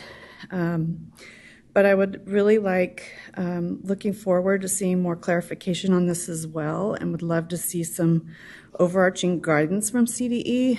A lot of times case loads can get muddled when there isn't clarification, and it really can be very overwhelming for case managers.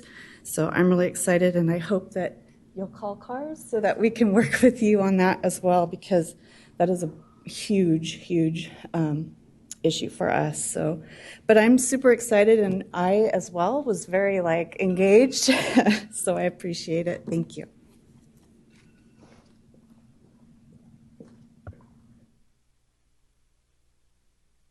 Good afternoon, Commissioners. My name is Scott Turner, Executive Director of East San Gabriel Valley SELPA. I'm also the Chair-elect next year for SELPA Administrators of California, so thank you for having me.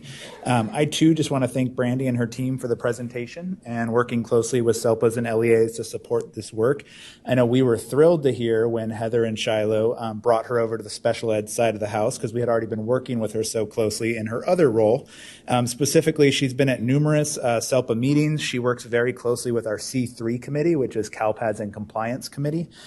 She's also worked very closely with our ITSA, that's the IEP Technical Support and Assistance SELPAs, and also our new Special Education Resource Lead, East County SELPA, and their project for supporting high-quality IEPs. So we know that collaboration will be ongoing. I can't compete with Chair Tostin, but I do remember the case miss days. I've been a SELPA director for 9 years, and we've come so far. I mean, we have real-time data that's being used right now in our data drill downs for our compliance and improvement monitoring plans, and that's done through the system improvement leads. So that's going to have big impact on our students with disabilities throughout the state of California. I also just really echo the comments and the work that has been done to ensure that the data collection process is not interfering with the authenticity of the IEP process. That needs to come after the fact. We need to have that process, and then we need to collect the data that's needed to submit to the feds in the state. So we're appreciative of that. I also just want to acknowledge all those in the field that are working behind the scenes. As mentioned, that includes our teachers and our related service providers, but also a lot of clerical support. There's school site clerical support, and then there's specific people within districts, SELPAs, county offices of education that are engaged in this work. And as you hear, it's very highly technical. And just some little anecdotals. I've heard from many of those people this year how pleased they are to see that they have less fatal errors going into end of the year reporting. And I know that's a lot of the work from Brandy and her team. She mentioned if you're having trouble sleeping, read this at night. I know they lose sleep trying to work through those fatal errors, so many of those clerical people can get to their summer vacations. So thank you for all the hard work.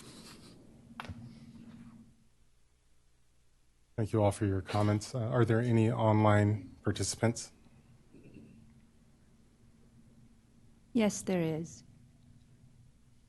Caller 4476. Please state your name and affiliation. Your time starts now.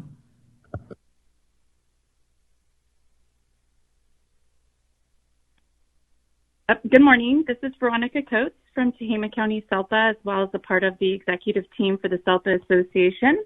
I'd like to align myself with all of Scott Turner's comments, and also just let you know that your questions were making my heart sing about the data relative to preventing dispute and having a more relational IEPs, even in our data systems. As one of the entities as in the statewide system of support for alternative dispute resolution and prevention, data integrity is one of our main goals.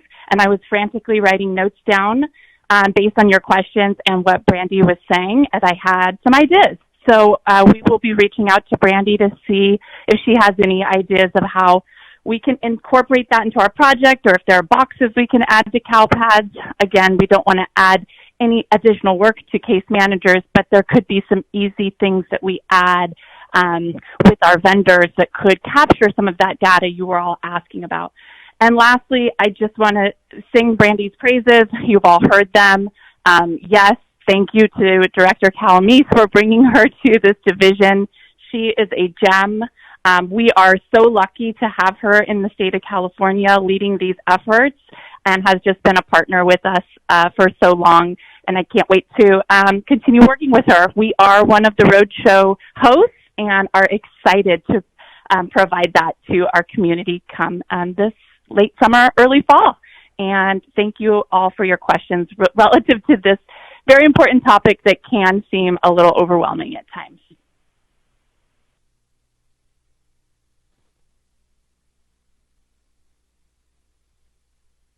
And that concludes the callers for this item.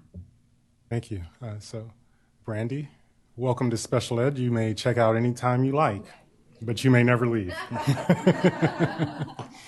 With that, we will transition into lunch. We are a little bit behind our time, 3 minutes, so we're doing amazing, everyone.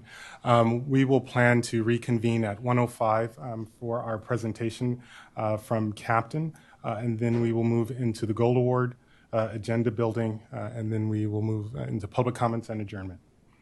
Thank you, everyone. See you at 1:05.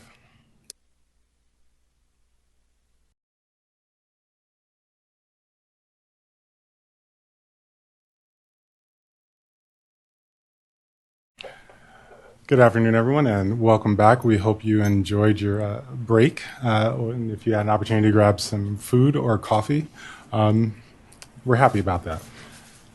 Not sure what else to say. Congratulations on lunch to you all. So moving into our next item, we are pleased to have a presentation from the California Autism Professional Training and Information Network, CAPTAIN. We look forward to an update and learning of the great work that's taking place. So we'll turn the floor over to you. Thank you so much. Good afternoon.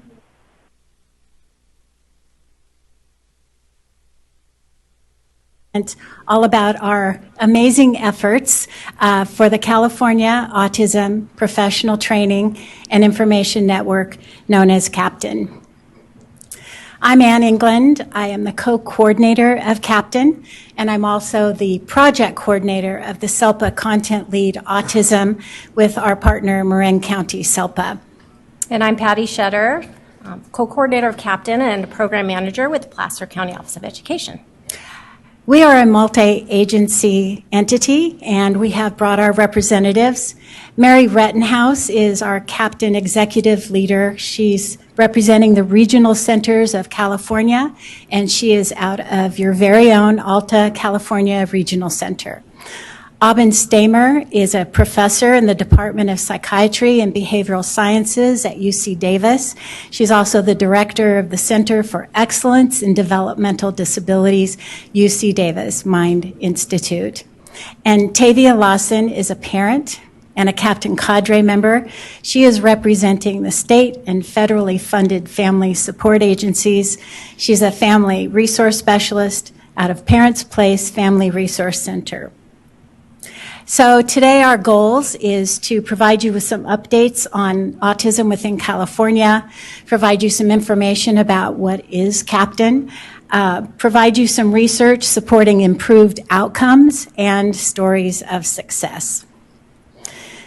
We're going to start with the data. So as you can see when looking at this graph, there's been a steady increase over the past decade of students with autism. There are nearly 150,000 students with autism in our California schools, making up about 18% of the students with disabilities population. Autism is actually a close third behind the special education categories of specific learning disability and speech or language impairment. In March 2023, the Centers for Disease Control's Autism and Developmental Disabilities Monitoring Network reported yet another staggering increase in the prevalence for autism, which is now 1 in 36 children. Also notable in that very same report is that California's prevalence is 1 in 22. The data on this slide was provided to us by Dr. Lauren Libero, who is the Autism Program Specialist with the Clinical Services Branch of the California Department of Developmental Services, and who is also a CAPTAIN leader. When you look at all the individuals served by DDS, ages 0 to 21, autism makes up 60% of those served. You can also see that autism is the second leading diagnosis served by DDS, and we were informed that that may soon be different and may become the number one. And of interest is that the DDS was recently approved for ongoing funding to establish an autism services branch within DDS comprised of 6 brand new state-level positions to serve its most rapidly growing DDS consumers who are individuals with autism. So how are our California students with autism doing?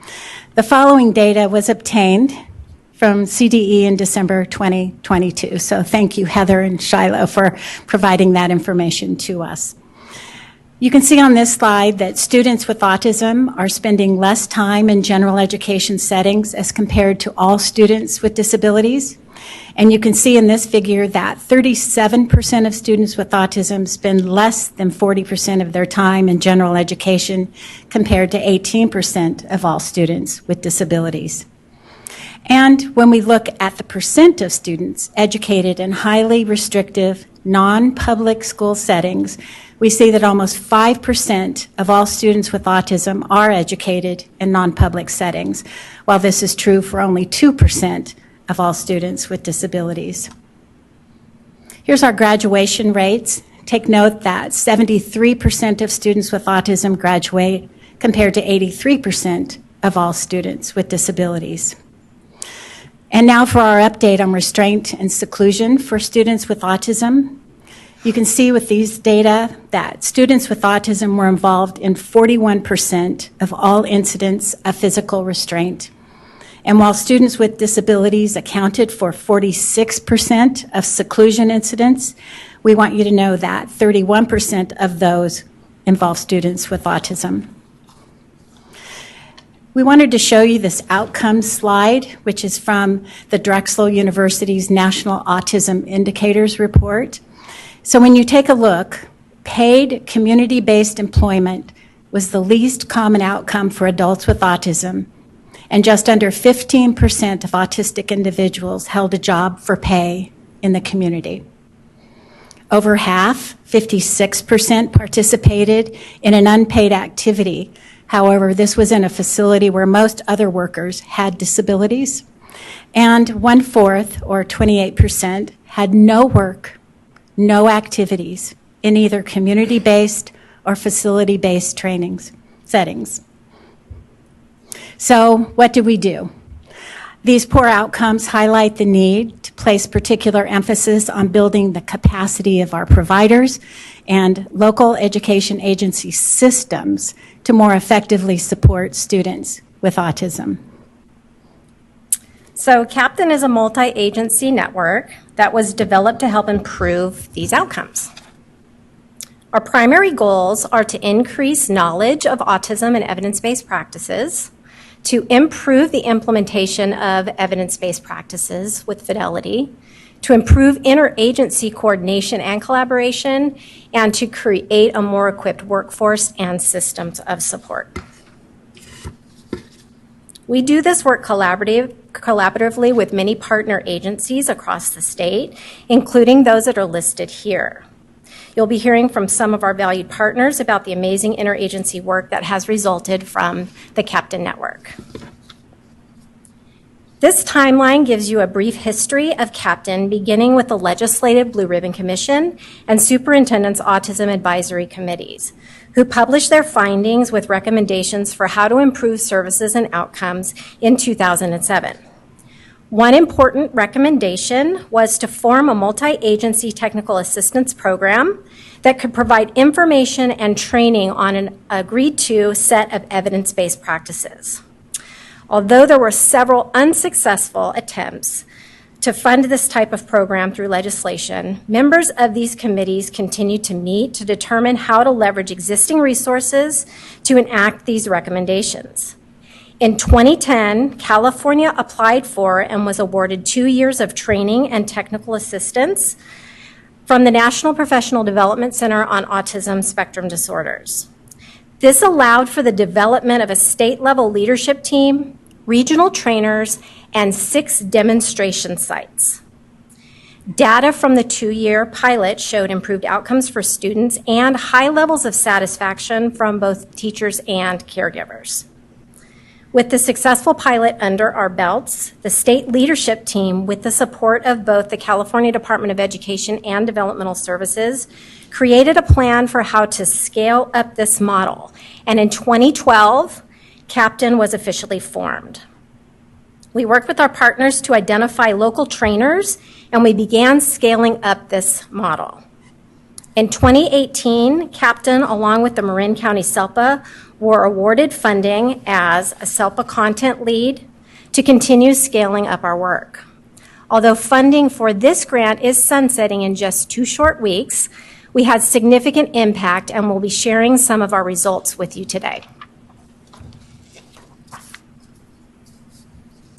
As CAPTAIN has continued to scale up since 2012, we've grown to include over 400 cadre members across 4 different agency groups. We have 342 trainers from our SELPAs, 52 from our regional centers, 37 from our family support agencies, and 9 from institutes of higher education.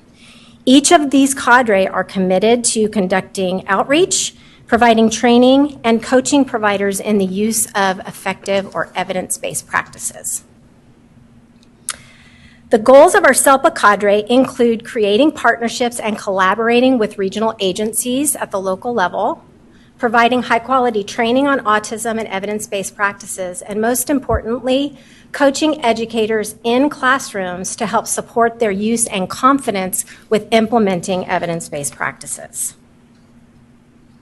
As an example of the reach of the SELPA cadre, during the 21-22 school year, they were able to provide training to over 14,000 educators and families from over 422 different local education agencies across the state. Although our funding for the SELPA Content Lead work began in February of 2019, less than 1 year into the grant term, the COVID-19 pandemic forced a significant change in direction of our work from initially building SELPA capacity to addressing the needs of students, educators, and families related to this health crisis. As services began to transition back to in-person delivery in 2021, we again changed our focus to assist with this transition and to building the capacity of SELPAs to support their local education agencies. Our capacity building model included the identification of regional implementation leads positioned within each of the county superintendent's regions. We ended up selecting and working with 17 separate SELPA teams positioned throughout the state, training a regional team in implementation science methods, and scaling up evidence-based practices within their member districts. What I'm going to show you next is the growth in capacity of these SELPA teams to support their LEAs with the implementation of evidence-based practices. Using a validated capacity assessment, which measures a regional team's ability to support evidence-based practice implementation, each participating SELPA team completed this assessment at 3 time points. Baseline, which was in the spring of 2021, when the schools began resuming in-person learning. Spring of 2022, 1 year into our capacity building work with them, and then again in the spring of 2023.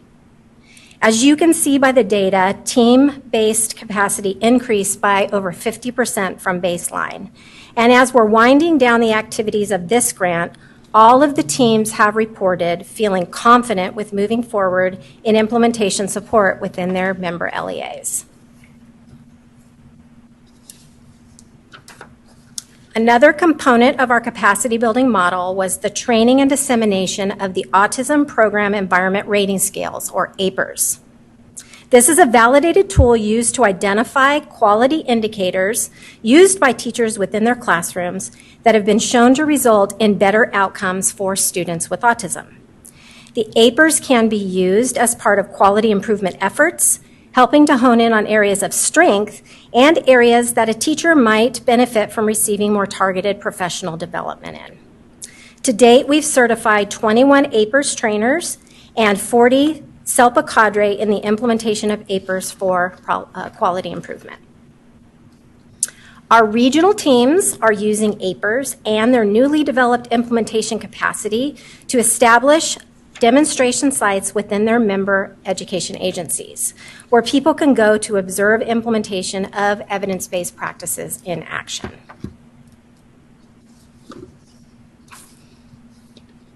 In addition to the work that we've been doing in the schools, building family member awareness of autism evidence-based practices is also an essential function of CAPTAIN. And we've partnered with our state and federally funded family support agencies to do this critical work.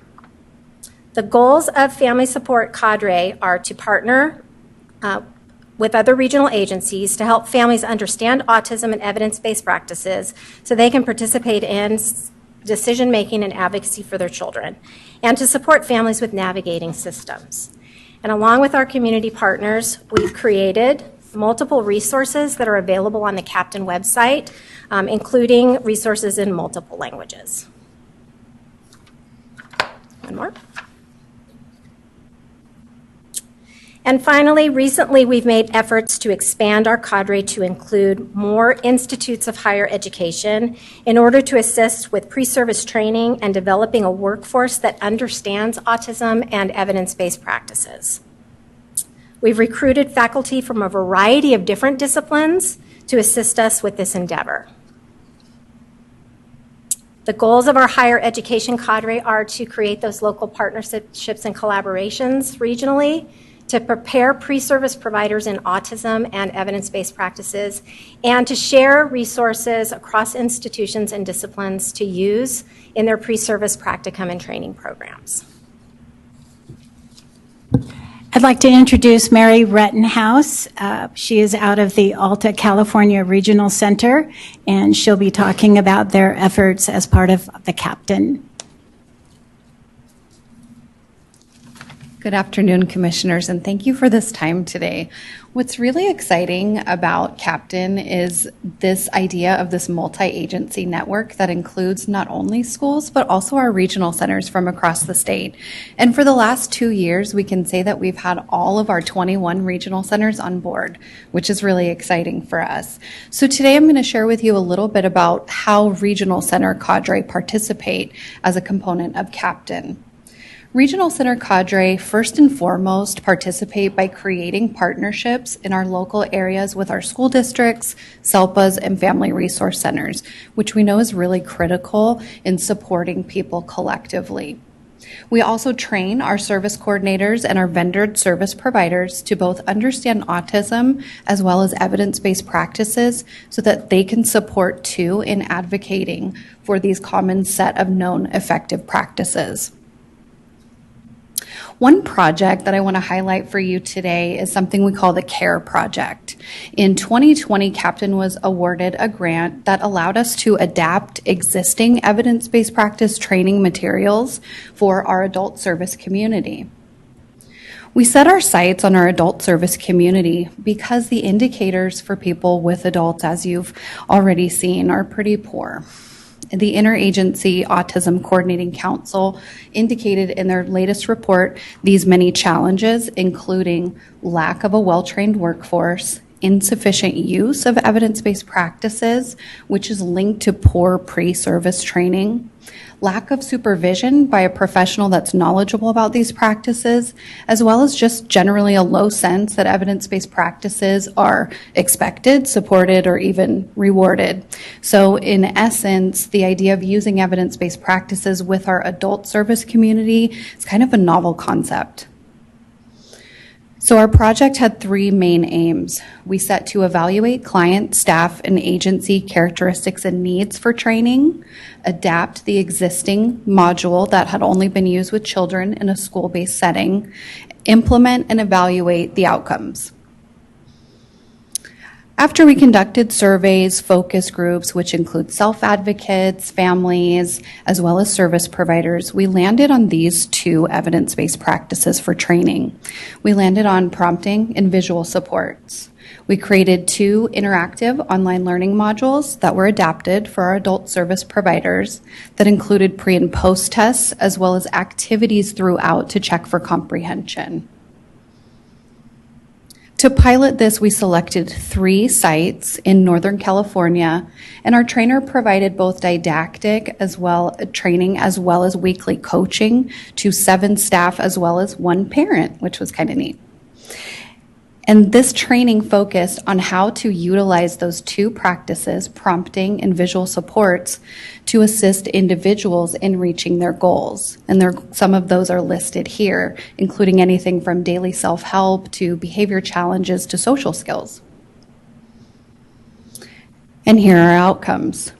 So as far as knowledge at the provider level goes, we did see an improvement of about 11% for visual supports, as well as about 24% improvement of knowledge for prompting.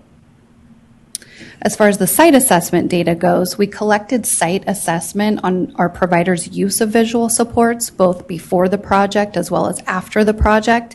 And what this graph tells us is our providers on average improved their use of visual supports by about 44%.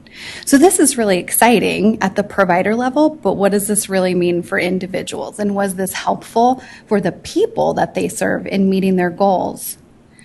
And I have to tell you, I'm shocked, but the answer is yes. And the reason I'm shocked is not because of the practices, because we know these are evidence-based, but because we only had 5 weeks with our adults to use these practices to help them meet these goals. So the fact that we had 92% of goals either met or exceeded was really fantastic and really exciting. And I think what this really affirms for us is not only does this model work, but it also works for adults in the home and community-based setting. So that has a lot of great future implication. So our next steps in this year are regional center captain cadre, because we didn't want to just stop with those 3, right? Those are only 3 sites of our state of tens of thousands. So each of our regional center cadre are offering at least 1 training on visual supports or prompting to their own provider communities. And so far, 6 have completed this and 9 more have one scheduled. In addition, we're continuing to research grant opportunities so that we can incorporate that training and coaching piece, which is really integral to the success of the model overall. Thank you. Hello, good afternoon, commissioners. Thank you so much for having us. My name is Avin Stamer, and I'm a researcher at the Mind Institute. So I'm not a part of Captain, but I have had the opportunity to conduct research on scale-up of evidence-based autism practices in our state, and as part of that, Captain's outcomes as part of a federally funded project from the Federal Department of Education. They've been very interested in how Captain works, and they are wanting to know what things make the biggest difference so it can be replicated in other states. So prior to the pandemic, in the 2018-19 school year, we conducted a statewide survey at multiple levels because we know implementation is affected by leadership all the way down to providers. So 2,500 participants in our state, beginning with SELPA directors, LEA leaders, and 1,500 direct service providers completed a survey telling us about implementation supports in our state at the different levels of service. Over 300 of those direct service providers had received training from a Captain Cadre member. And then we asked another 200 or 250 of those teachers that participated in the initial survey to tell us a little more about what they were doing with evidence-based practices in their classroom and the quality of those practices. So one thing we learned is that leadership is very important for how evidence-based practices are implemented in our state. And these are data from almost over 250 SELPA and LEA leaders across about 85 SELPAs in our state. And so we asked the directors how they were supporting evidence-based practices, how they were recognizing them, acknowledging them, and providing resources. And cadre, whose leaders said that they were more knowledgeable, they were more supportive of the use of evidence-based practices, were more successful at training educators in their SELPA or district. So they trained more providers, and their use of training strategies was higher quality. So that was really important. The other thing we learned is that if SELPA and LEA leaders were recognizing evidence-based practices more often in their district and SELPA, that we found higher quality coaching happening from cadre in those programs, probably because teachers were more willing to participate in coaching and everyone was being recognized for the work they were doing.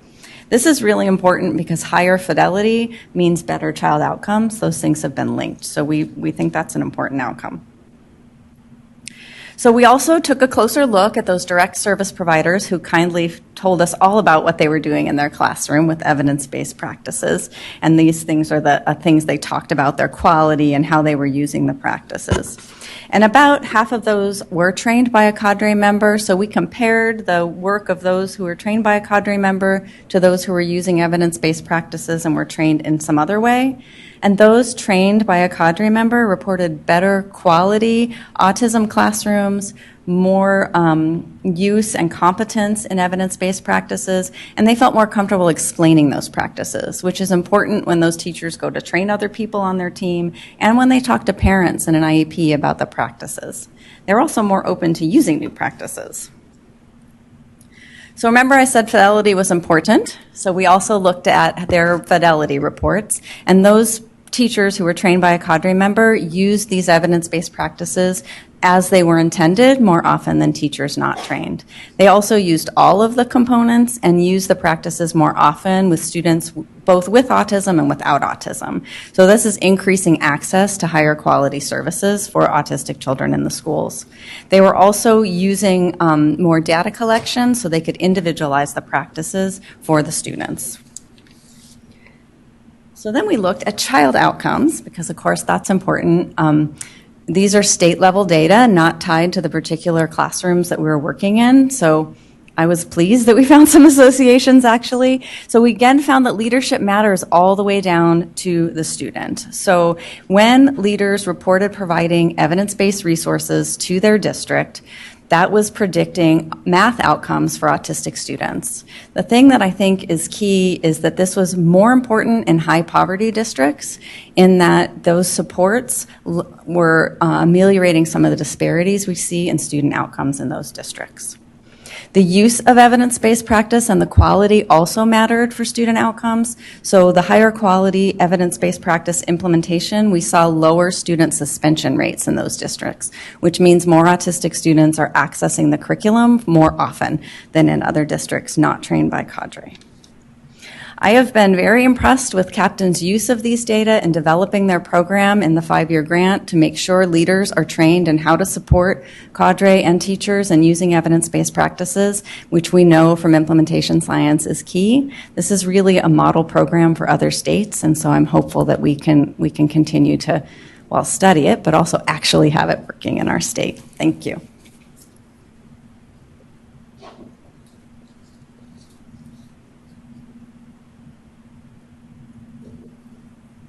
I would like to introduce the amazing Tavia Lawson, parent.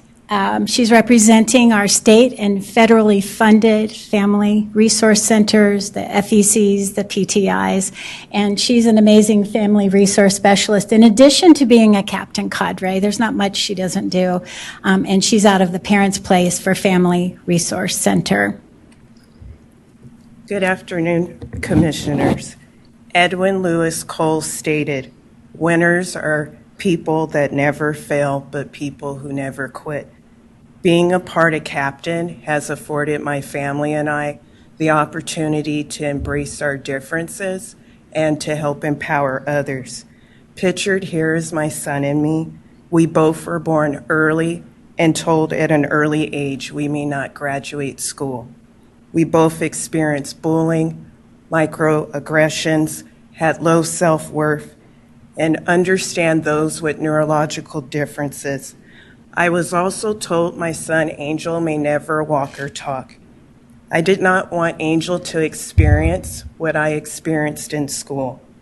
When Angel was in elementary school, I contemplated homeschooling. My son was getting suspended, having a difficult time learning, and was really quite misunderstood, and this really broke my heart.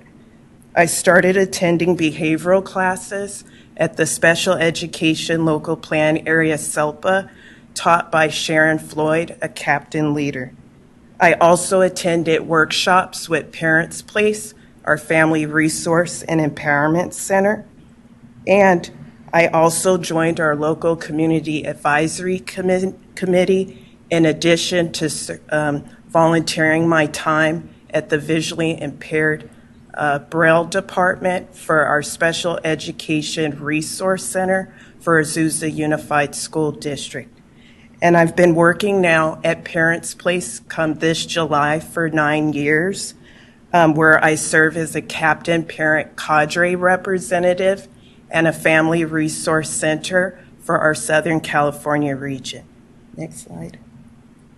My son entered the specialized autism program, which helped to address the differentiated assistance that was needed.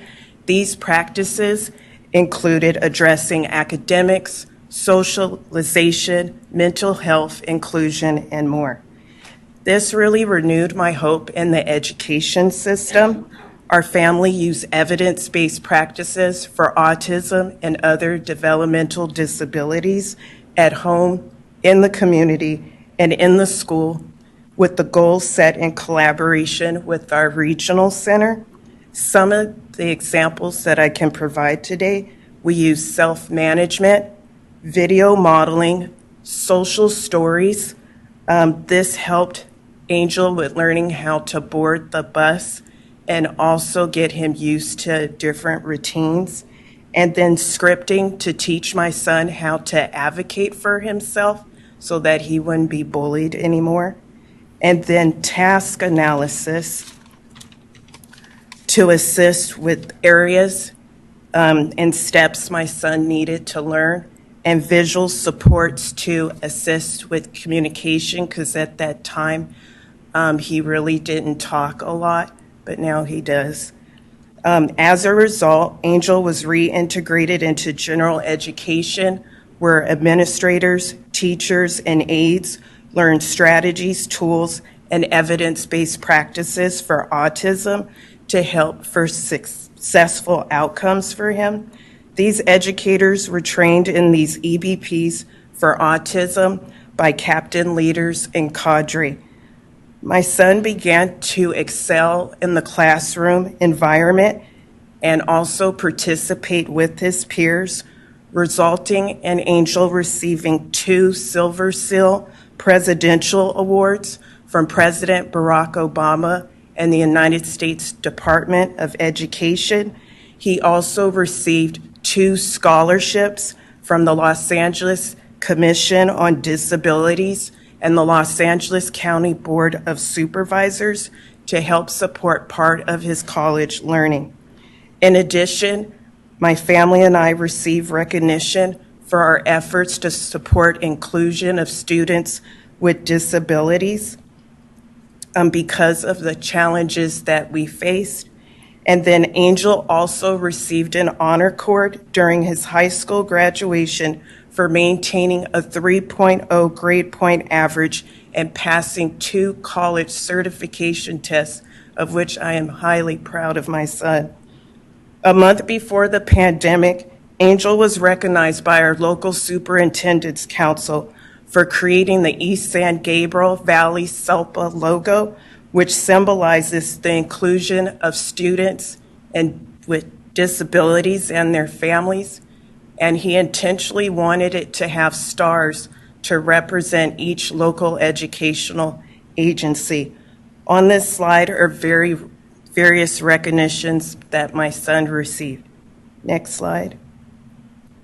At my employer, Parents Place, families call locally and statewide and often visit to learn about evidence-based practices from Captain and how to promote inclusive environments when their children with autism are in school and in the community. And I would also like to add, there's even families calling now that don't have students with autism but other disabilities that are benefiting from this as well. And then working at Parents Place has afforded me the opportunity to assist families with their individual education plans by providing suggestions on strategies and tools that can be used when setting educational goals at school and in their homes. In addition, I help with participating by speaking at parent trainings, workshops, conferences for the SELPA and for Parents Place. And during the pandemic, these strategies became even more important for our family at home because I had to re-implement them while my son was at home, and also with the families that I've had the privilege to serve. Being a part of Captain has opened up so many doors for my family and I to collaborate with universities and private colleges such as the University of Southern California, Azusa Pacific University, San Diego State University, and the University of Redlands, to name a few, to help future generations of educators understand neurodiverse individuals and to help improve outcomes for students and their families. Included on these slides are some of the individuals we have worked with who have utilized evidence-based practices. The EBPs that my son got to experience as a result of Captain's work set his course, and I know that without them, his outcome would not have been positive. Captain is so impactful for students, teachers, families, and communities that it should be made a model for how to support inclusion and promote best outcomes.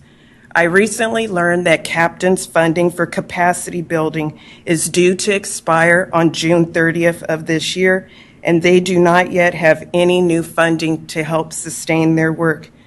It would be a disservice to allow such an impactful program to be ended, especially given the rise to the number of individuals being diagnosed with autism.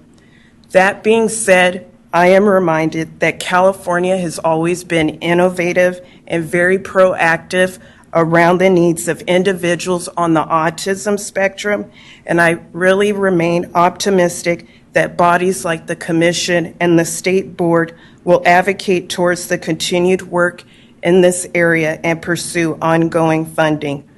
My family's story is just one of the stories about how important this work is, and I really hope that the California Department of Education and the Advisory Commission on Special Education will find a way to provide ongoing support to Captain. Thank you. On behalf of our presenters that were here today, our over 400 Captain cadre who are your experts in autism throughout California making a difference, we want to thank you for this amazing opportunity to share our efforts on behalf of all of our children in California and especially those with autism. Thank you so much. I want to take a moment and say thank you to all the presenters, and especially Ms. Lawson. Thank you so much for sharing your experiences and experiences of your family and Angel, and the impact that Captain has made, as you repeatedly said, on your family and then the community. I think it's a continued reminder to us as commissioners, the conversations we've had today and yesterday about the need to remember we're all humans involved in the system, and so the work that happens to support students has impact in the home as well as the community.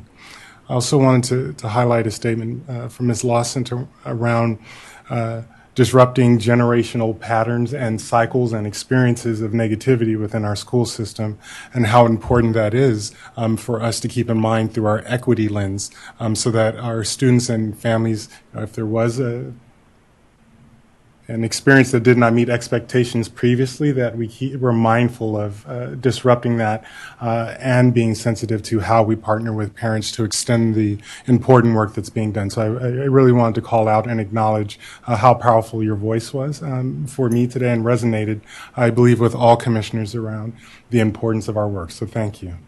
And so I'll look around the dais for additional comments and questions. Commissioner Snipes.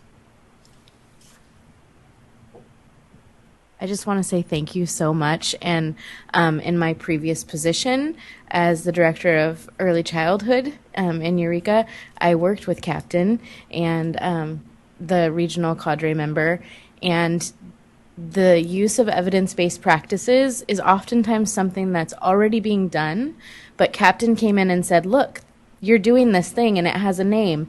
And it not only improved outcomes for our students, but it also very much empowered the teachers in saying, I'm doing this thing that's like proven to be great. It's not just something that I thought was a good idea in my classroom. It's a practice that is highly successful. And so I think in addition to all the other things that Captain does, it kind of empowers teachers who may not understand or know that they're doing these very challenging things and they have these skills.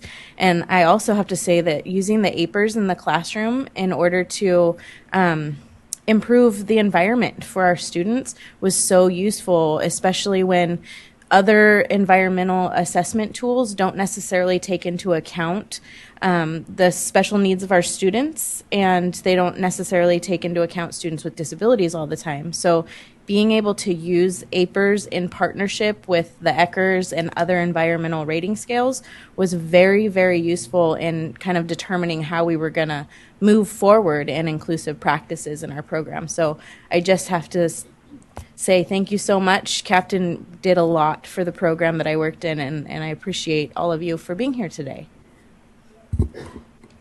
Before the next comment, if I can just jump in with a quick public service announcement that I was supposed to make at the start of our session. So I want to call out, if you look at our screens, there's closed captioning.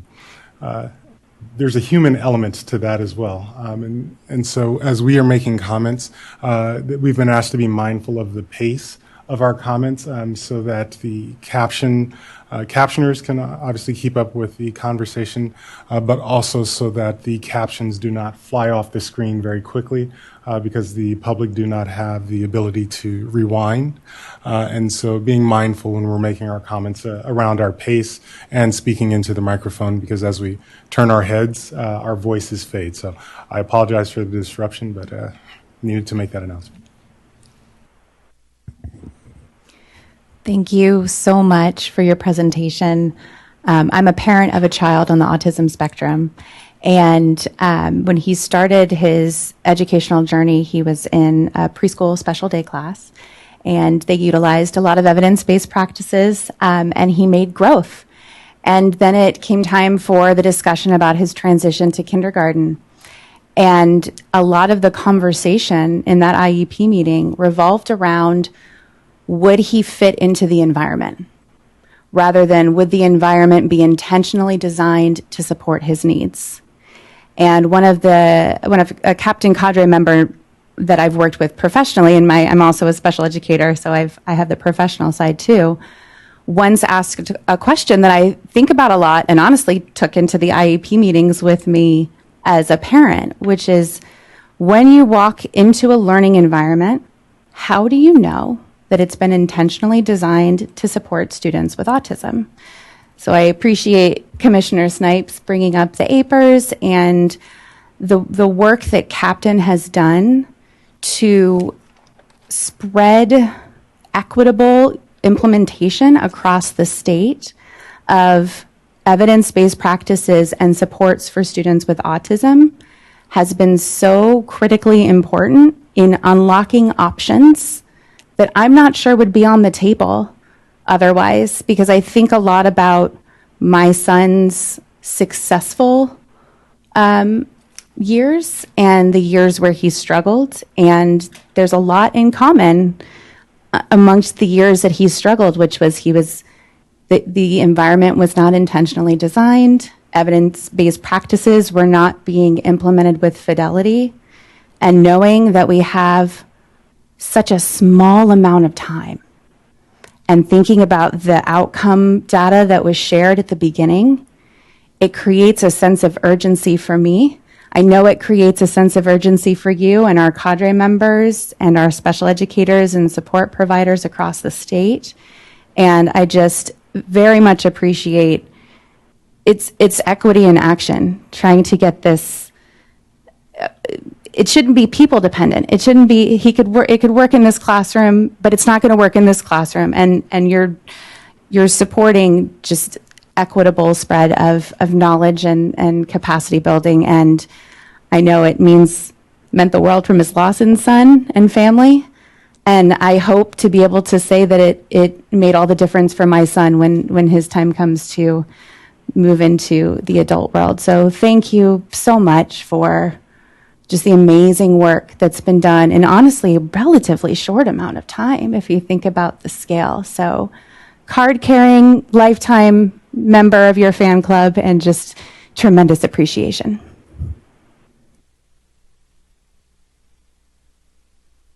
I just want to thank you for your great presentation and for all the work that you do on Captain. And Ms. Lawson, I just want to thank you for making the trip and sharing your story with us. I want to thank you for all the impactful work you've done over the years for families. Thank you. Thank you. Thank you all for coming and sharing with us and for all the work that you do. I think what Commissioner Snipes said kind of resonated with me. My daughter does not currently or not yet have a diagnosis of autism. She's got 22q deletion syndrome, which has very similar presentation for many of those that have it. And she was in mainstream transitional kindergarten class, and as we were preparing for her to go in, we had requested of the teacher, we try to share with her how my daughter learns, what kinds of things would help her. And the teacher said, oh, those are just good teaching practices. Like, that's what she already does. And a lot of times I think teachers don't realize they are already doing a lot of these things. And as Commissioner Snipes says, to be able to identify for them, give it a name, give it the recognition that it deserves, and then also recognize that it's not only for being inclusive and bringing in students with disabilities who have identified disabilities and needs to help them, but also when we talk about universal design for learning, this is for all kids. Most of these practices would be helpful for most kids, and I think the more we can encourage you to continue your work and to share it out to as many educators as we can, I'm all for getting that fan club card. Happy to join. And then also thank you for that presentation about adults. We talked, I think, a few meetings ago about children with disabilities grow up to become adults with disabilities. And it's so important to do the research so that we know how to transition our students as they grow up and then continue to support them as adults. So thank you for your work and continued work. Really appreciate it.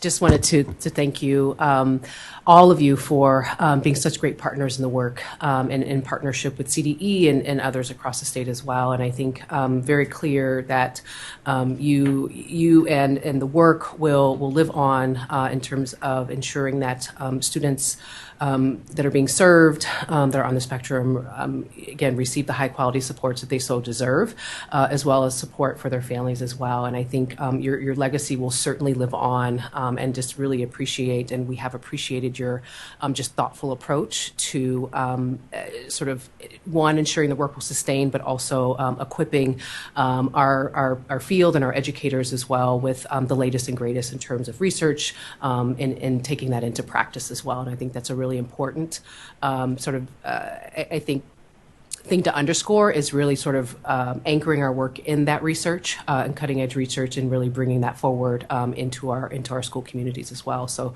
thank you. Commissioner Wilkins. I also want to echo everything that everyone else has said, and I get really excited when I hear about all the interagency collaboration, especially between regional centers and school districts. I love it, coming from DDS and CDE both. And I think that this just shows the importance of this work, especially at the secondary transition level with competitive integrated employment and looking at your data that shows such a need for that with the lack of participation in the workforce. And so I just encourage you to continue that work and to continue those collaborations. Thank you. So I will ask members of the public to begin lining up if you would like to make a public comment, and if we could share the slide. And I didn't want to not address the request for advocacy and support, recognizing the transition of funding. And so it suggests as a matter of practice for us, recognizing the system of support. There are a number of processes, and some of them are competitive. How we participate should be advocating as the system is being designed on the front end. And so next year, as we engage in the conversations regarding, or if there are conversations regarding priorities, we certainly would highlight the need for dedicated focus and support. And so wanted to make sure we address that and express our support as well as our understanding and support of the decisions that are made within the system. So just didn't want to let that go unresponded to. So, but thank you for highlighting the work that you've done and the legacy that you are leaving, and the continued advocacy to ensure that LEAs have the resources that they need to focus on our students who have complex needs and also have great potential as members of our community. So thank you so much. I see there are two public comments in the room right now, and so I'll ask you to come forward and remind you to please speak into the microphone, state your name, who you represent, and you have a 2-minute limit. Just to introduce myself, my name is Karen Price, and I am here as a representative of CARS Plus with my colleague Lana, who had to leave a little bit early. I am the District 7 Director for CARS Plus on the state board. I am also a special ed teacher at the secondary level, case manager, been teaching special education. I also taught general education and then moved into special education. I'm also a mom of 3 kids who went through public school on IEPs with disabilities. My youngest just graduated last year. So that's really cool. So I've been very into the special education, sitting through IEP meetings both on the case manager level and the parent level, and so sort of get a whole perspective going on there. And when I first moved from general education and special education, I attended Autistic Institute, which Patty Shutter was leading, which was huge in helping me learn about students with autism. And at that point, I had not had a lot of experience with students with autism. And let me tell you, when you get a special ed credential and you jump into a classroom, there's very little training. You're figuring it out on your own. I was lucky to have a district that sent me to quite a few trainings, which was amazing. So learning evidence-based practices and how to build a quality program for all students. Many of us who teach special education, we're not just teaching a class of students with autism, or we're not just teaching a class with, my class was supposed to be intellectual disabilities, but you end up with several different disabilities all in your room. And with autism growing as Thank you. Patty had mentioned. Your time is up. Okay. Her program has been amazing. So that's all I can say is, and I hope we can keep it going because she presents at CARS conventions every year and does an amazing job too.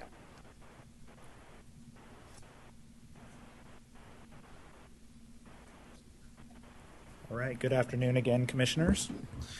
Scott Turner, Executive Director of East San Gabriel Valley SELPA, and also representing SELPA Administrators of California. East San Gabriel Valley SELPA has an autism program that dates back to the early 2000s under the leadership of SELPA Director Jack Lucas and Autism SELPA Coordinator Sharon Floyd. The program has developed significantly over the years, with the SELPA participating in the National Professional Development Center study in 2010, leading to our SELPA's involvement with Captain since inception in 2012. Our autism coordinator has participated in Captain's leadership team, like I said, and we've been with the statewide system of support since 2019 as a regional implementation lead. Today we have over 30 regionalized classrooms in 5 of our member districts, and we serve over 300 students. I use the term classrooms loosely as many of our students are mainstreaming for the majority of their day while receiving specific services and evidence-based practices needed to be successful, exactly as Tavia mentioned so eloquently earlier. The program is supported by our autism coordinator and regional implementation lead, and her autism team would all agree that the success of our program is directly linked to our involvement in Captain. Our SELPA and many others will remain committed and dedicated to this work and the continued goal to build capacity in the field. As mentioned in others' comments, I too believe it's a critically important time for us to collaboratively advocate for ongoing capacity building around evidence-based practices for individuals on the autism spectrum and the ongoing work of Captain. Thank you.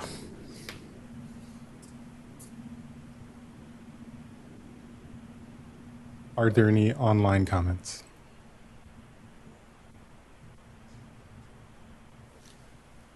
Caller ending in 8154, please state your name and affiliation. Your time starts now.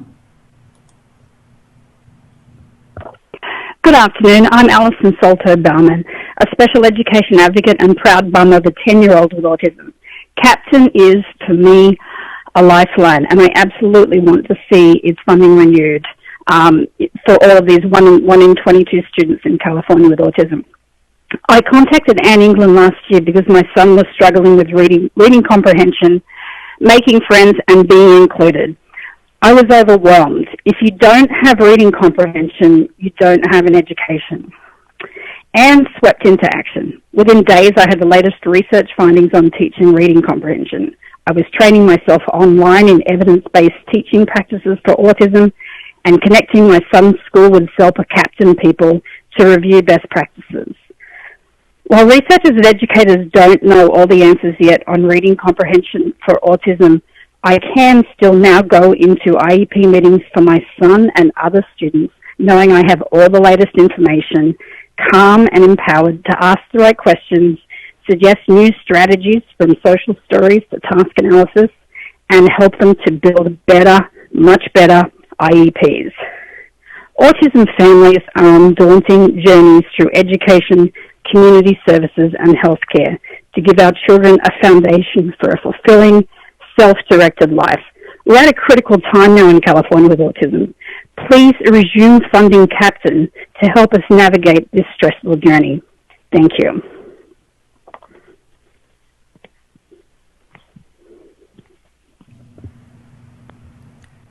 Caller ending in 7464, please state your name and affiliation. Your time starts now.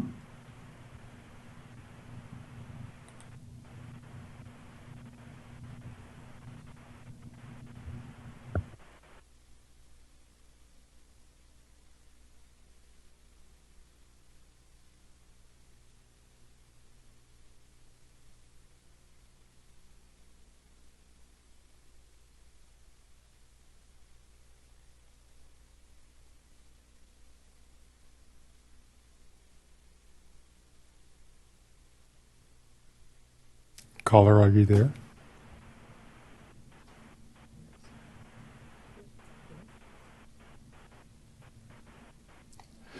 Are there other public comments online? Maybe they can dial back in.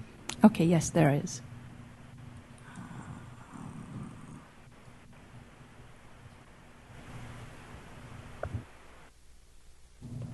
Caller ending in 7464, please state your name and affiliation.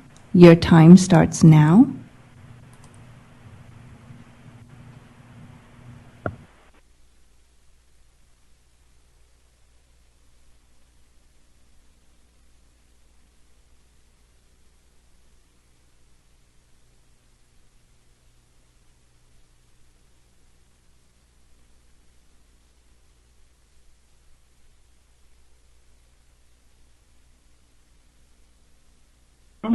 Your time starts now. This is Dr. Lucille Ezralou.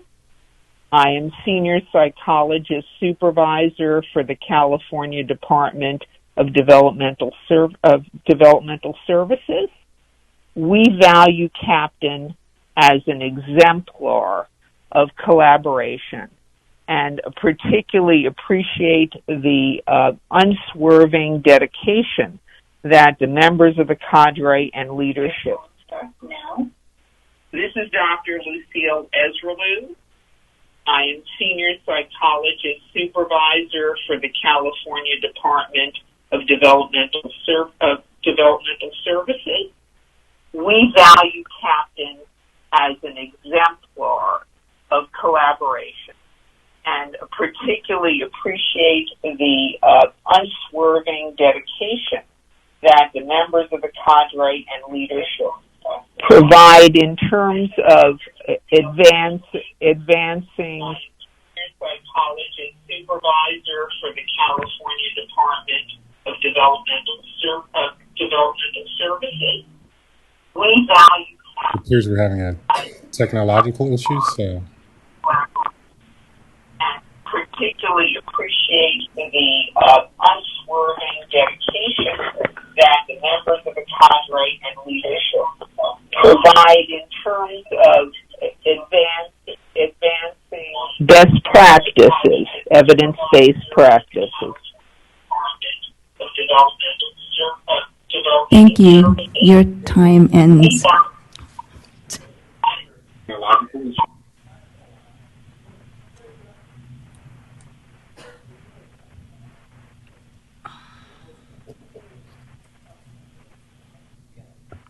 Caller ending in 4476, please state your name and affiliation. Your time starts now.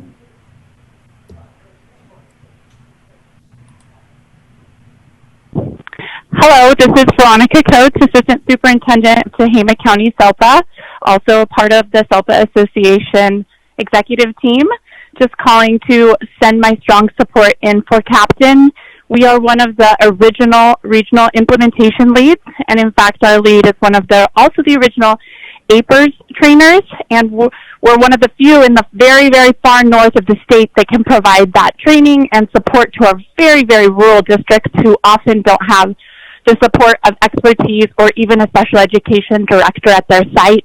It has been a huge positive in our area, and we've been able to provide support all the way to the tip top of the state in Modoc County, and also partner with our partners on the coast in Humboldt to create this network for our rural districts. We were elated to see Captain's presentation and very moved by the parent stories of the work that we know we will continue to sustain in the state of California. Thank you.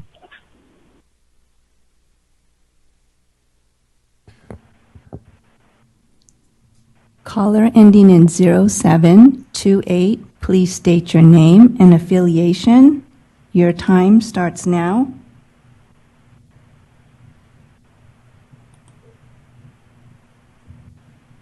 Hello, my name is Dr. Bonnie Ivers, and I'm the Clinical Director at the Regional Center of Orange County, and it is my pleasure and honor to also be part of the Captain leadership team. Thank you so much for the opportunity to provide comments. Sorry that I can't be there in person. Wanted to provide comment in support of Captain, really echoing much of what has been said in the last hour. I've been a part of the Captain network now for 8 years, representing 2 regional centers during my time in Captain so far. And as many of you have spoken to, Captain is truly a very, very special group of professionals, families, and individuals who continue to expand the limits of how to do good for our community of students, families, persons served among our schools, our regional centers, and our family resource centers across California. As has been mentioned today, Captain truly does embody leadership and innovation. And as a leader in my own organization, I continue to look to Captain as that model of leadership. I learned so much from Anne and Patty and Mary and every member of Captain who I've had the privilege to work with. The sharing of the knowledge and the expertise enhances and informs my own practices and my own team's practices here in Orange County.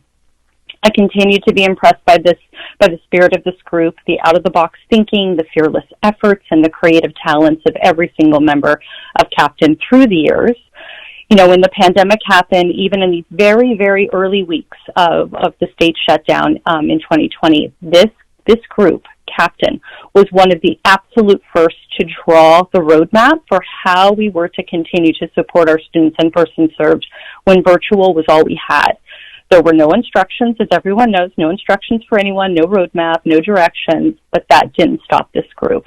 They built platforms and trainings and distance learning models that had never been seen before. We didn't have to have that before. They went on when the rest of the world at times stopped. This innovative and passionate spirit has continued and continues. Captain sees the future ahead. Your time ends now. Just embraces it and really supports our diverse and neurodiverse community always.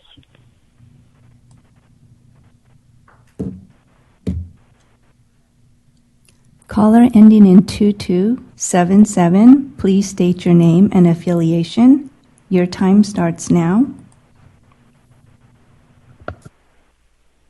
Hello,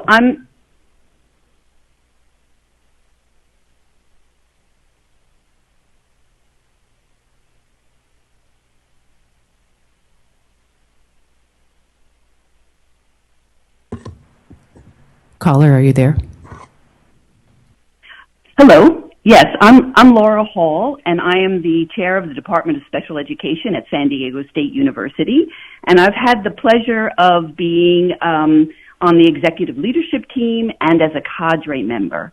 And the aspect of Captain that I really would like to highlight today is the incredible network that has been created, which is a group of interagency individuals who are knowledgeable, dedicated, and committed to the work. And the group gets together at summits and at regional team member meetings. And I'm hoping that when you saw the photos with some of the presentations of the summit, you saw all the smiles because an important part and an impressive part of this network is the personal relationships and social relationships as well as professional relationships that have developed between members. And arm in arm do this work together. This network has been created and sustained by the work of Ann England and Patty Shetter, who have done an incredible job of maintaining this knowledgeable network.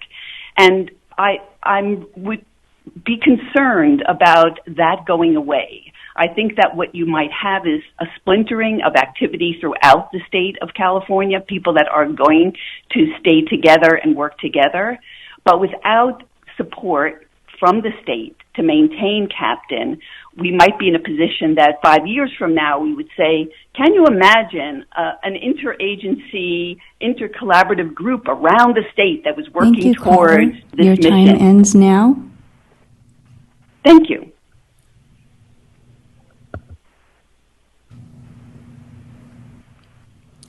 Caller ending in 0728, please state your name and affiliation. Your time starts now.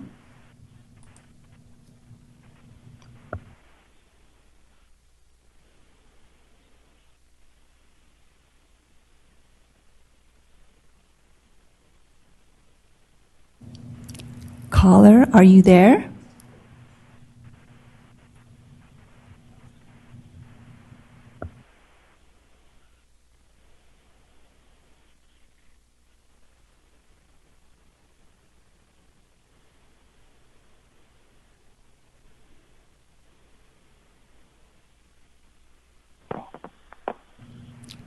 Caller ending in 8457, please state your name and affiliation. Your time starts now.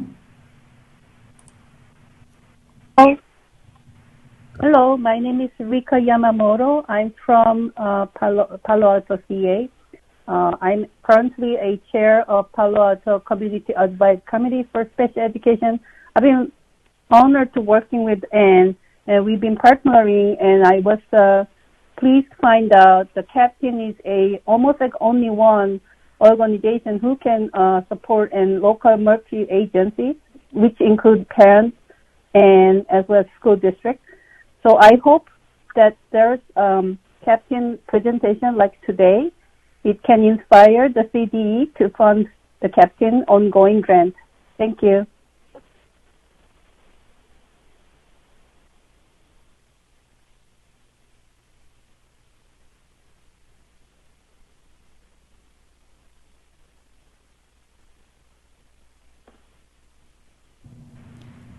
Caller ending in 2277, please state your name and affiliation. Your time starts now.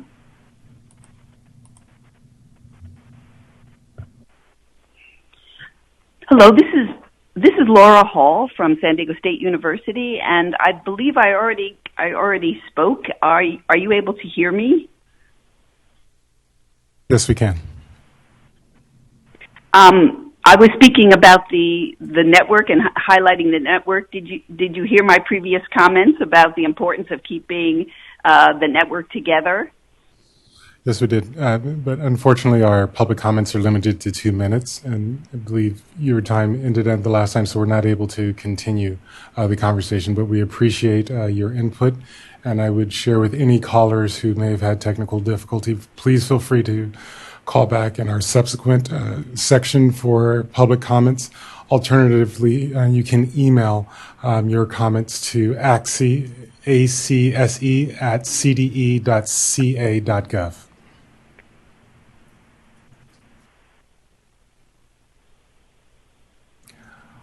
Are there any additional callers online? That concludes the callers for this item.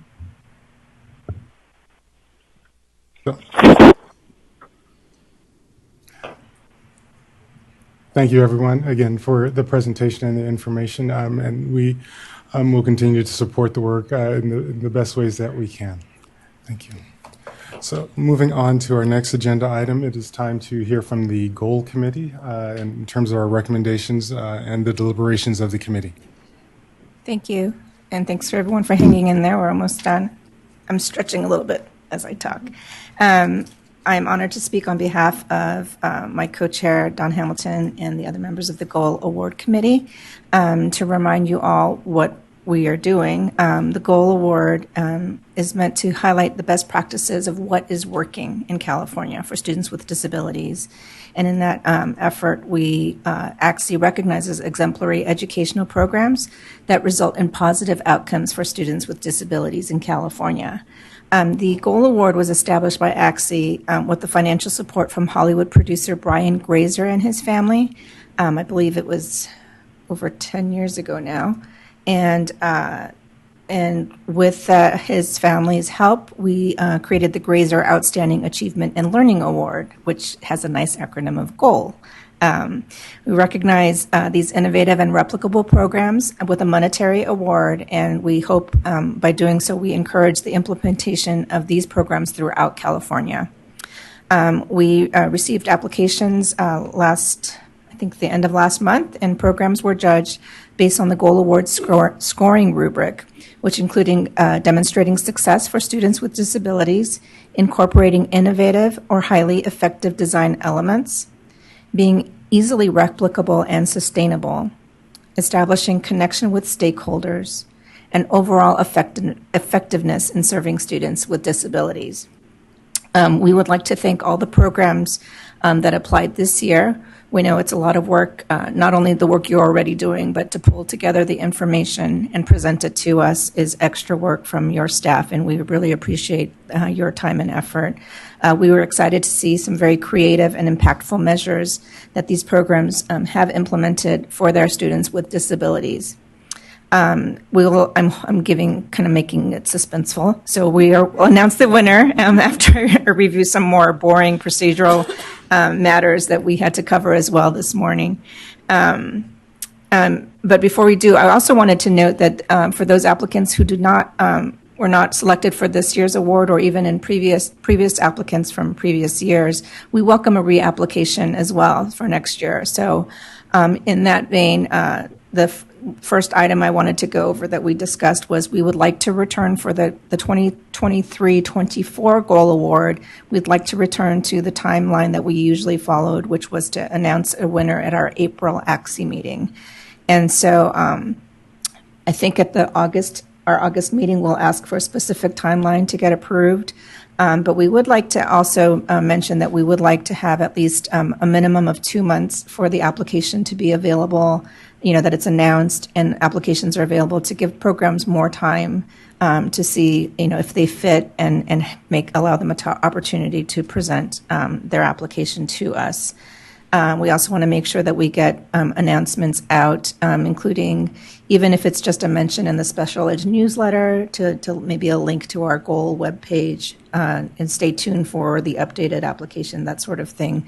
We'd like to keep reminding people that this is out there, that this is something that is important to us, and let the other programs that are out there know that this is something that they might want to consider applying for. The other thing I wanted to go over that we discussed this morning was potential changes or clarification, I think, on the voting procedures that we have. I think my understanding of procedurally how this has worked historically is the Goal Award Committee receives the applications, scores them, the CDE staff turns it around and gives us the score results. Usually that means that high score is the award recipient. But technically what happens, I believe what is supposed to happen and does happen, is we meet as a committee, review the scores, and then based on that information and discussion, then we make a recommendation to the bigger ACSE, full ACSE body for approval. So in order to make sure that we keep that process intact and meaningful, we wanted to ask that perhaps at our next, when we come back to this again next year, that we allow a little more time. Maybe I'll ask for a longer period for the committee to have, in case we have a longer discussion that might be needed at that time. Let me see, what else did I have? The other question we had, we were seeking clarification on what potential conflict provisions we might have with regard to those members of the committee who are voting on the award recipient. we're asking for the CD's help in clarifying. We've had this go around. We had a committee member who recused herself because she had some professional relationship with the programs and so did not participate in voting. But we'd like to make sure that, maybe she could have participated and we just weren't sure. So if we could please get clarification, perhaps at the next meeting, but that is something we would like more information so that we are all on the same page and doing things appropriately. And then finally, I want to remind not just the committee members, but anybody on ACSE, if they'd like to take a look before we have a few months now for the next cycle, but to look at the rubric, the scoring rubric and the descriptions, and make sure as we talk about our goals and ACSE's mission and what our overview is, that we're aligning with what our goals are, not only from what was the initial goal award intention, but also that it still continues to align with what our current mission is as an organization. Also, just any type of, if you see any just procedural or just clarification on, make sure that it's just updated and make sure that, typos, anything. If you'd like to give feedback on that, we'll set up a time at a future meeting to go over any potential changes to the rubric for the scoring. And then one more thing, and please, committee members, jump in if I misstate anything or forget anything along the way. Elizabeth Estes, Commissioner Estes, has agreed to help us with seeking out additional funding. When we get to the part about funding our award, I think this has come up almost every commission meeting we've had. Our funds are dwindling, and we'd hate to see this not continue. And so we would like to seek additional funding for this program, and Commissioner Estes is going to be helping work with doing what we can to get the word out and hopefully get some more support for this program. And at that time, we'll be asking the CD again for some help on how, if we are able to get more funds, how exactly we do that. And then I think that's all, most of the preliminary things, right? I am going to now hand it over to my co-chair, Don Hamilton. Commissioner Hamilton, if you can give us a little information about this year's winner. Thank you. So I get to do the fun part. We received goal award submissions from some really fantastic programs this year, and it was a challenge to choose just one to recognize. That said, improving literacy for students with disabilities is one of the Commission's priority areas. And with promoting and highlighting innovative, effective, and exemplary literacy programs as our goal, we were excited to see a program addressing literacy specifically apply for the Goal Award.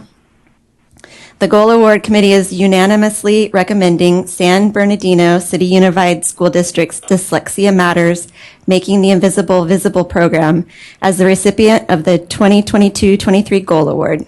Dyslexia has been identified as the most common learning disability for all students, and there is concern around dyslexic students often falling through the cracks and missing the chance to get help when it would make the biggest difference. Dyslexia Matters is an innovative program within the San Bernardino City Unified School District that establishes a continuum of layered supports, especially in the area of basic reading, to proactively identify students at risk and provide scientifically proven interventions and evidence-based best practices for students identified with reading difficulties and dyslexia. We're excited to honor the Dyslexia Matters program with this award and accompanying financial support for this relevant and important program. We also look forward to inviting them to participate in an upcoming ACSE meeting to share more information about the work they are doing. With that, I would like to make a motion to approve awarding San Bernardino City Unified as the 2022-23 Goal Award winner. Second? We have a motion and a second. Is there any discussion? Actually, can I clarify? It's the district, it's the particular program. Do we identify the specific program, Dyslexia Matters? Want me to rephrase? I don't know if it matters.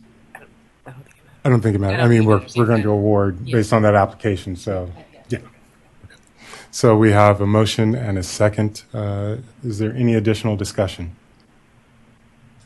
Okay, we will move into the roll call vote. Commissioner Estes? Yes. Commissioner Hamilton? Yes. Chair Toston? Yes. Commissioner Michaud? Yes. Commissioner Notch? Yes. Commissioner Oyakawa? Yes. Commissioner Ruiz? Yes. Commissioner Snipes? Yes. Commissioner Sorter? Yes. Commissioner Wilkins? Yes. Motion passes. We would like to congratulate the 2022-23 Goal Award winner, the San Bernardino City Schools, the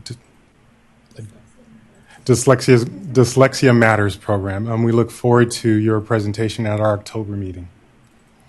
Wait, is it August? August meeting, at our August meeting. Thank you. Before we move on to the next item, So can we work on the award, or do we, is it sorry. okay? I'm sorry. We have so much to say. Sorry. I know we're trying to get out. So to honor them, again, I think it's the August meeting that we would like to invite them back to present. I think we've previously mentioned that we would prefer the Zoom presentation, if that's okay with them, to make it easier for the program and not require travel. Although I don't think we're opposed if anybody wants to come up on their own. But we are inviting them for the August meeting, and I'm sure Chair Toston will reach out with logistics on that. And then the other part of this is to seek approval for a monetary amount. My understanding, and I don't think I was actually here when our last vote on award amounts was, I want to say $2,960. In our committee, we discussed that we want to give a more historically aligned award amount and a more meaningful. I would love to give so much more, and I think we all would.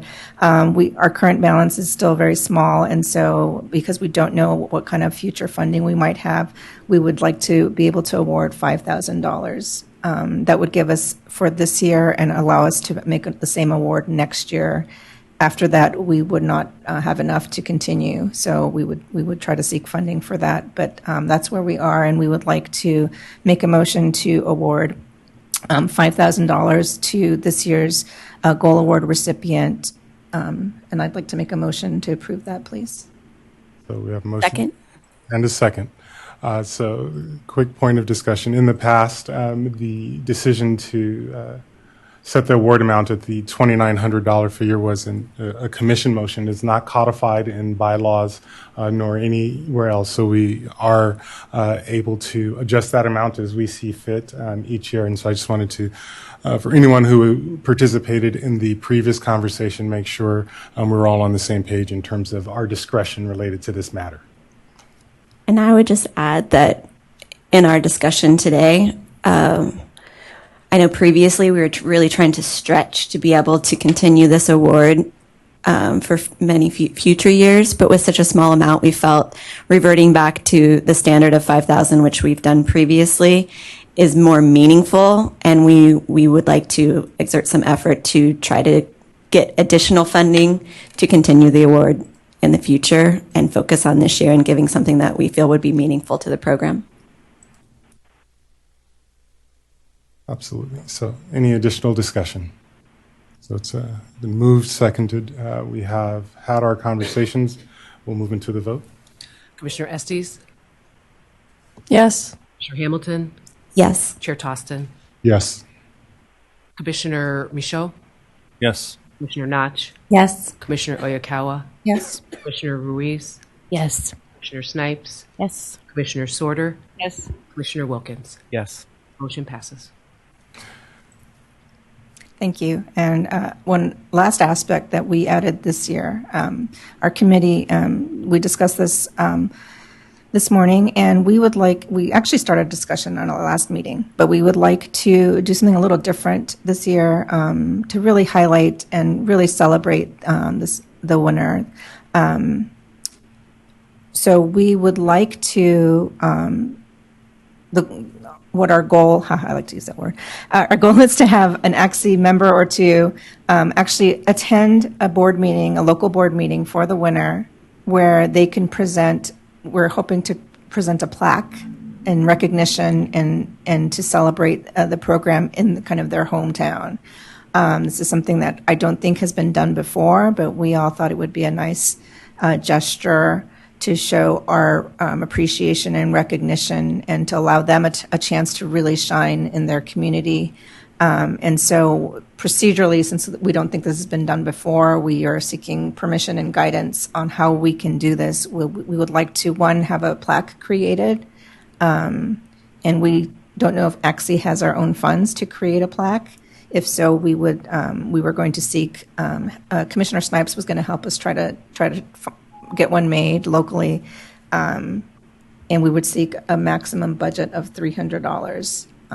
Because we understand they're pretty expensive. She would, of course, be mindful and try to keep costs down, but we want something nice that we can present. And then Commissioner Sorter lives close by, I believe, and has agreed to be one of the ACSE members to go speak in person and celebrate in person to present the plaque. And we weren't sure. There's a lot of people in Southern California, and if the whole cohort wants to go, if we want like to know what the maximum is, we don't want to violate the Begley-Keene or anything else, do anything that's not kosher. So that's our other question about that. Great questions, and appreciate the effort and recognition. We've had some conversations about that in the past. What I might suggest, just to make sure we have all the information before we make our decision, if we can revisit making a motion related to this in August, so that when we are meeting them or when we are recognizing them publicly, we can also make the motion to provide the plaque at their board meeting, assuming they don't have board meetings through the summer. And that will give us some time to work through the logistics and understanding the resources we have and how we might accomplish that. Okay, I guess my question is, because we were thinking of a fall, like we want it to be close in time to when they do their presentation to make it fresh and not bump into the next application process. And so we had hoped that we could get the plaque made over the summer to present perhaps like at a August, September, one of the early board meetings at the start of the school year. So it sounds like we might bump into problems. My concern is getting a plaque made and paid for. So I think Commissioner Snipes can do the legwork to get the research on what it would take and the turnaround time. But if we can't get approval ahead of time, how would we go about doing that? Or do we just need to wait to the meeting after the August, whatever local board meeting occurs after our August meeting? Is that our restriction?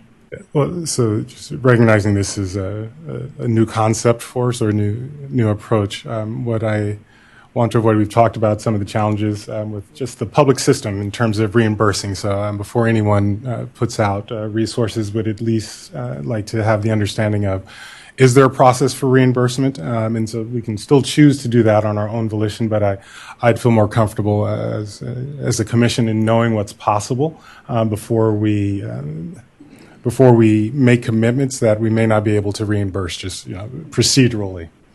I think it's important to clarify that my research portion would just be research. There would be no purchasing. I'm just going to give some options. Knock yourself out. Research all the way. Yeah. Well, and I want to recognize obviously the program, and we want to acknowledge them and celebrate any time we can, especially in their own community at a board meeting. And so we will work to see how to make that happen. And if we are able to make that happen, we will then have a process in place for subsequent opportunities like this. Thank you. That would be great. I don't think I've said it yet, so congratulations to the Dyslexia Matters program in San Bernardino City Unified. It was an unusual application cycle. There was another program that the committee wanted to recognize, although they were not selected this time around. But their program really aligned with the priority areas that ACSE has now.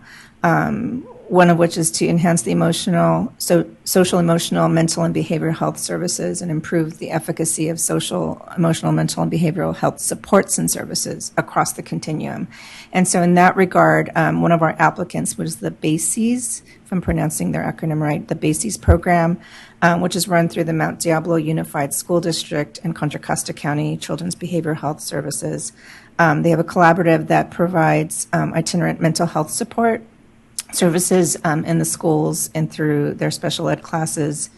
And basically, their program took back the non-public school programs and created an in-house district program to serve their students' mental health support needs. And so we would like to, for our agenda, well, one, we would like to recognize, and if they're listening, to say, hey, we were really impressed with what they did as well. And if we could invite them back at some point, perhaps in an October or maybe October meeting, if possible, to share with ACSE the work that they're doing, because this is also something that we believe is important and one of the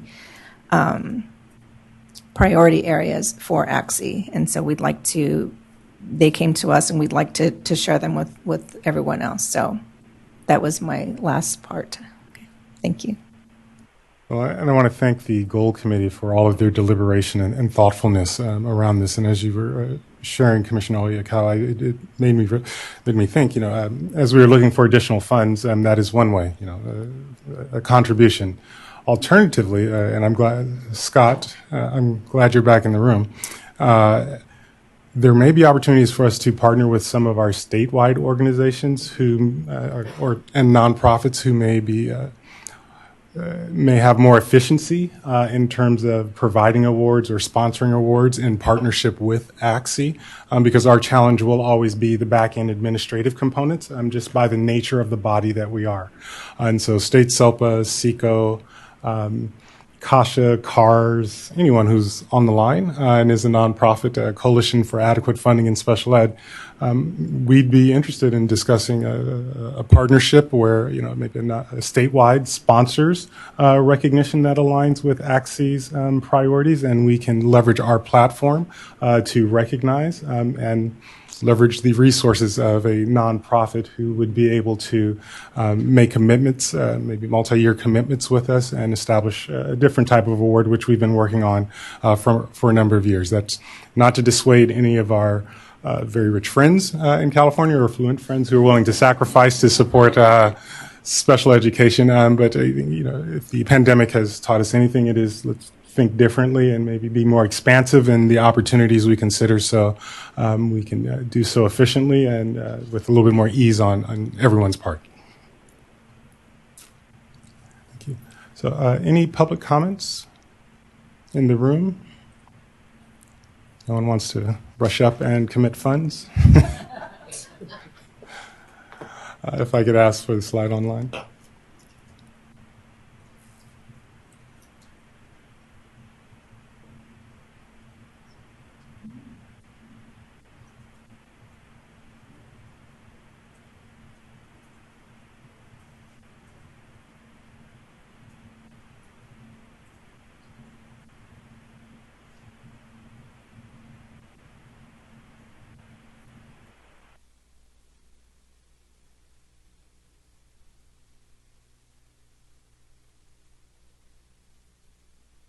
There are no online callers at this time.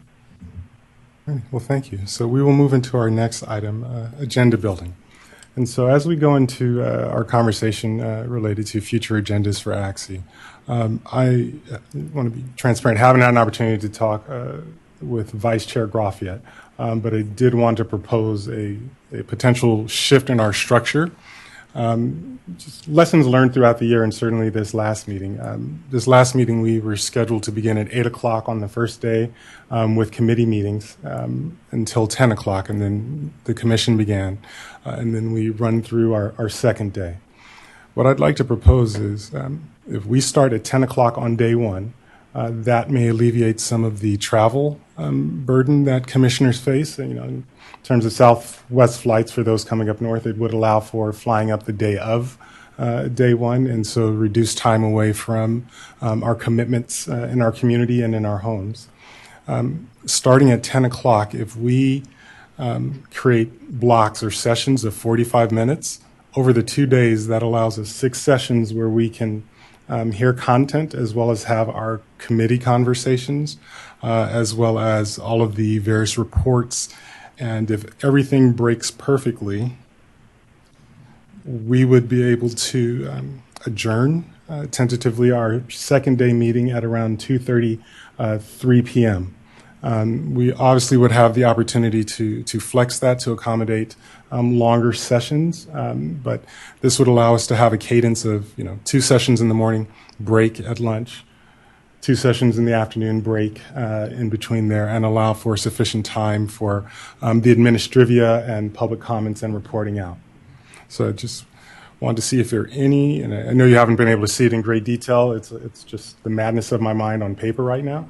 But conceptually, are there any reactions, thoughts, or suggestions around how we might structure the meeting differently? Okay. So general support, we don't need to take action because this is within our control. So the other benefit is our partners from CDE who set up the room. 10 o'clock is a lot more workable than 8 a.m. And so this solves a number of challenges, I think, across the board for us. So we will begin planning with kind of those time markers. And so as you're making your travel accommodations, please know we will start day 1 at 10 o'clock and that our committee time will be embedded in the afternoon of day 2. I'm thinking before our agenda building, so we would be able to have content presentations, spend time in committee work, come back and debrief and decide on our agenda items for the subsequent meeting. Moving into our next meeting in August, just the running list that I have of agenda items and thinking through 6 45-minute slots. We have a request to have an overview of the state governance systems, time for strategic planning, goal committee clarification and conversations and proposal for next year, Legend Policy Committee, Mental Health Committee. We also have a bylaw amendment and orientation, as well as recognizing the goal award recipient. So those are the items that we have suggested through the course of the meeting, and I may be missing 1 or 2, so if I am, please feel free to add it to the list. Is the student commissioner applications on there? Weren't we getting those? I thought we were getting the 4. Yeah, student commissioner applications. I think that's a big one.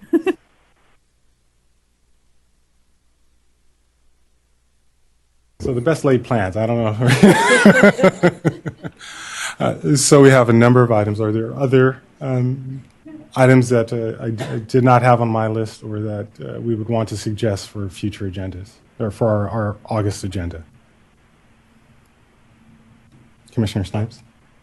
I'm wondering if we might be able to have CDE or someone who is able to speak on potential travel reimbursement options as we're looking towards having a student commissioner come on. And just, the answer may be there are no other options, but I'd like to at least see if something else is available to members of the commission as far as that goes. If I might suggest, can we include that in the director's report of the meeting? And I'll remind us, yesterday we made the decision to add a December meeting where we would be able to focus in on the department's needs to bring information before ACSE. One of the benefits of that for our teammates at CDE, and I want to be clear, they did not advocate for this. They have a number of responsibilities, and preparing for quarterly meetings does take some resources, and so this allows our teammates at CDE to be able to provide the administrative support for our meeting without pulling them in for other presentations. And so as much as possible, want to be able to focus the time that we're asking CDE to commit in terms of presenting at the meeting and provide a block for the director to provide reports, as well as take care of any administrative items that we may need to discuss. Okay. So just swinging around any additional items for our very full agenda. Yes. The agenda is already full, but I do have a suggestion for at some future point. Would be Dr. Pena from the Autism and Communication Center at Cal Lutheran University. The work that they do around students who use alternative forms of communication. Most of you are familiar with like ProLoco to Go, but you know the students use letterboards, keyboards, tablets, different things. But again, we don't know what our future student commissioners. But this might be in going with our theme for universal design and inclusion, because a lot of times parents. Educators think because a student is non-speaking, they might need to be in a more restrictive environment, and absolutely not with the use of assistive technology. So, and what I envision, and it's outlined in our bylaws to a certain degree, and so as we plan our future agendas after this meeting, we'll be working through our committee chairs and liaisons, and so identifying this is, you know, this connects with this priority area, and so we are recommending X to present, and so that we have a cadence. What has happened in the past, and what I'm going to work hard to change, is when we get to agenda building, there's kind of a popcorn that happens in the room, and the chair is, you know, scribbling, and then in the next meeting with CDE, okay, who are we inviting, what's happening? And so really want to formalize a process where we have recommendations and documentation in terms of who to call, because our partners at CDE don't always have everyone's phone number, contact information. So as we're having the conversations in the meeting, we can formalize, here's the recommendation, here's who's going to be point in terms of coordinating that, so that we kind of share some of the workload and honor, you know, points of contact and relationships that are already pre-established in terms of invitations to ACSE. But definitely Dr. Pena on the list as we continue to identify presenters and speakers who can support the priorities that we're developing. Okay. Commissioner Snipes. I'd also at some point, perhaps not in the next one, because it sounds like we're getting really full, I'd really like to hear from the California Tribal Families Coalition. They're doing really good work in Early Start.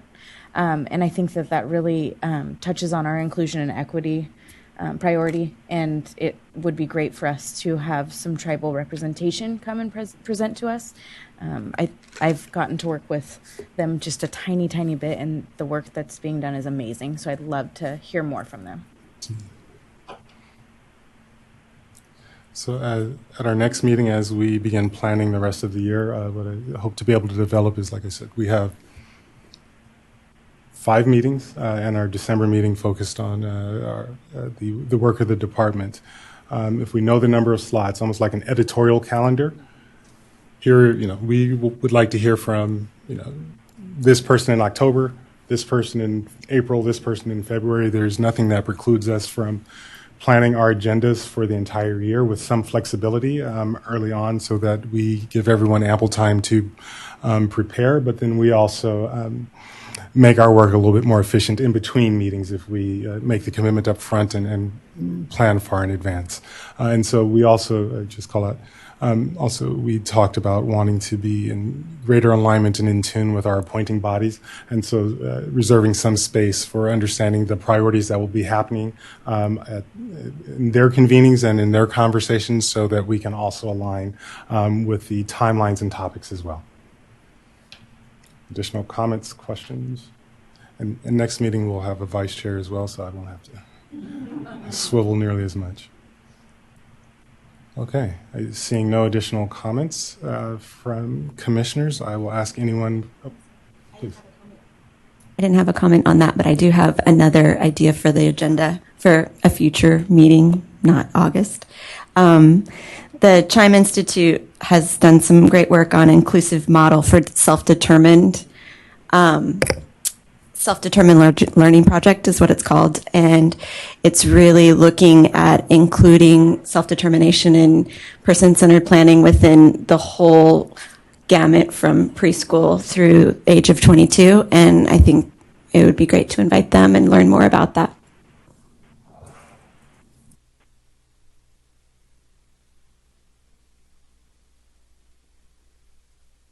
Any additional suggestions? Okay, I will ask anyone in the room who would like to make public comment, and if we could share the slide for online participants.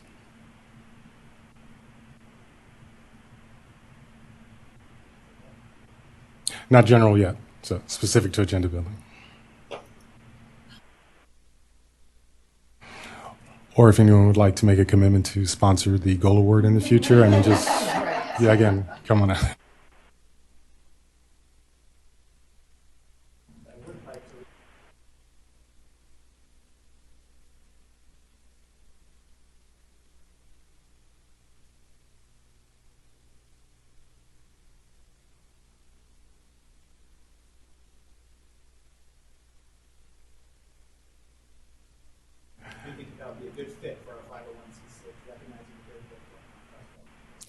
Thank you very much.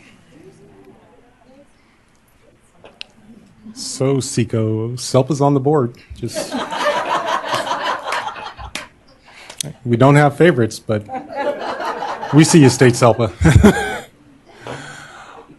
Are there any online comments? Caller ending in 7407, please state your name and affiliation. Your time starts now.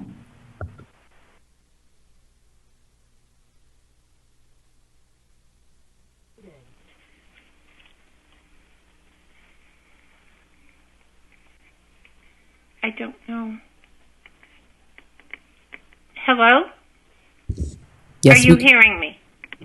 Yes. Okay.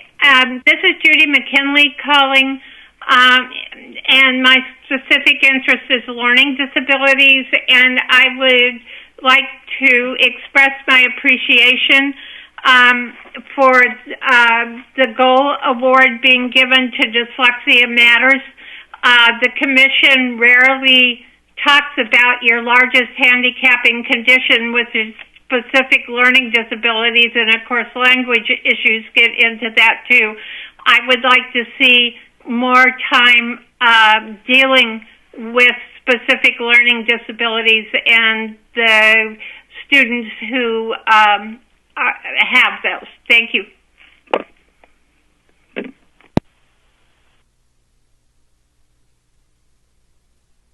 That concludes the callers for this item. And so moving into general public comment, if there are any general comments in the room or online, we would ask you to begin lining up now.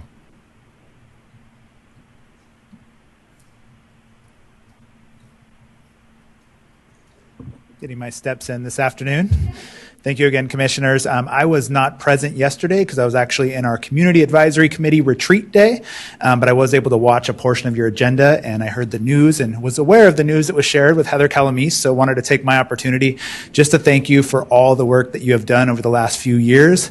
I will be candid that many SELPA directors in 2020 were wondering if anyone would take the position. I think undoubtedly it was probably one of the most challenging times to come into a position like that in such a large state like California. So thank you, Heather. It's been great getting to know you, and I heard all the comments yesterday about how authentic you are as a leader.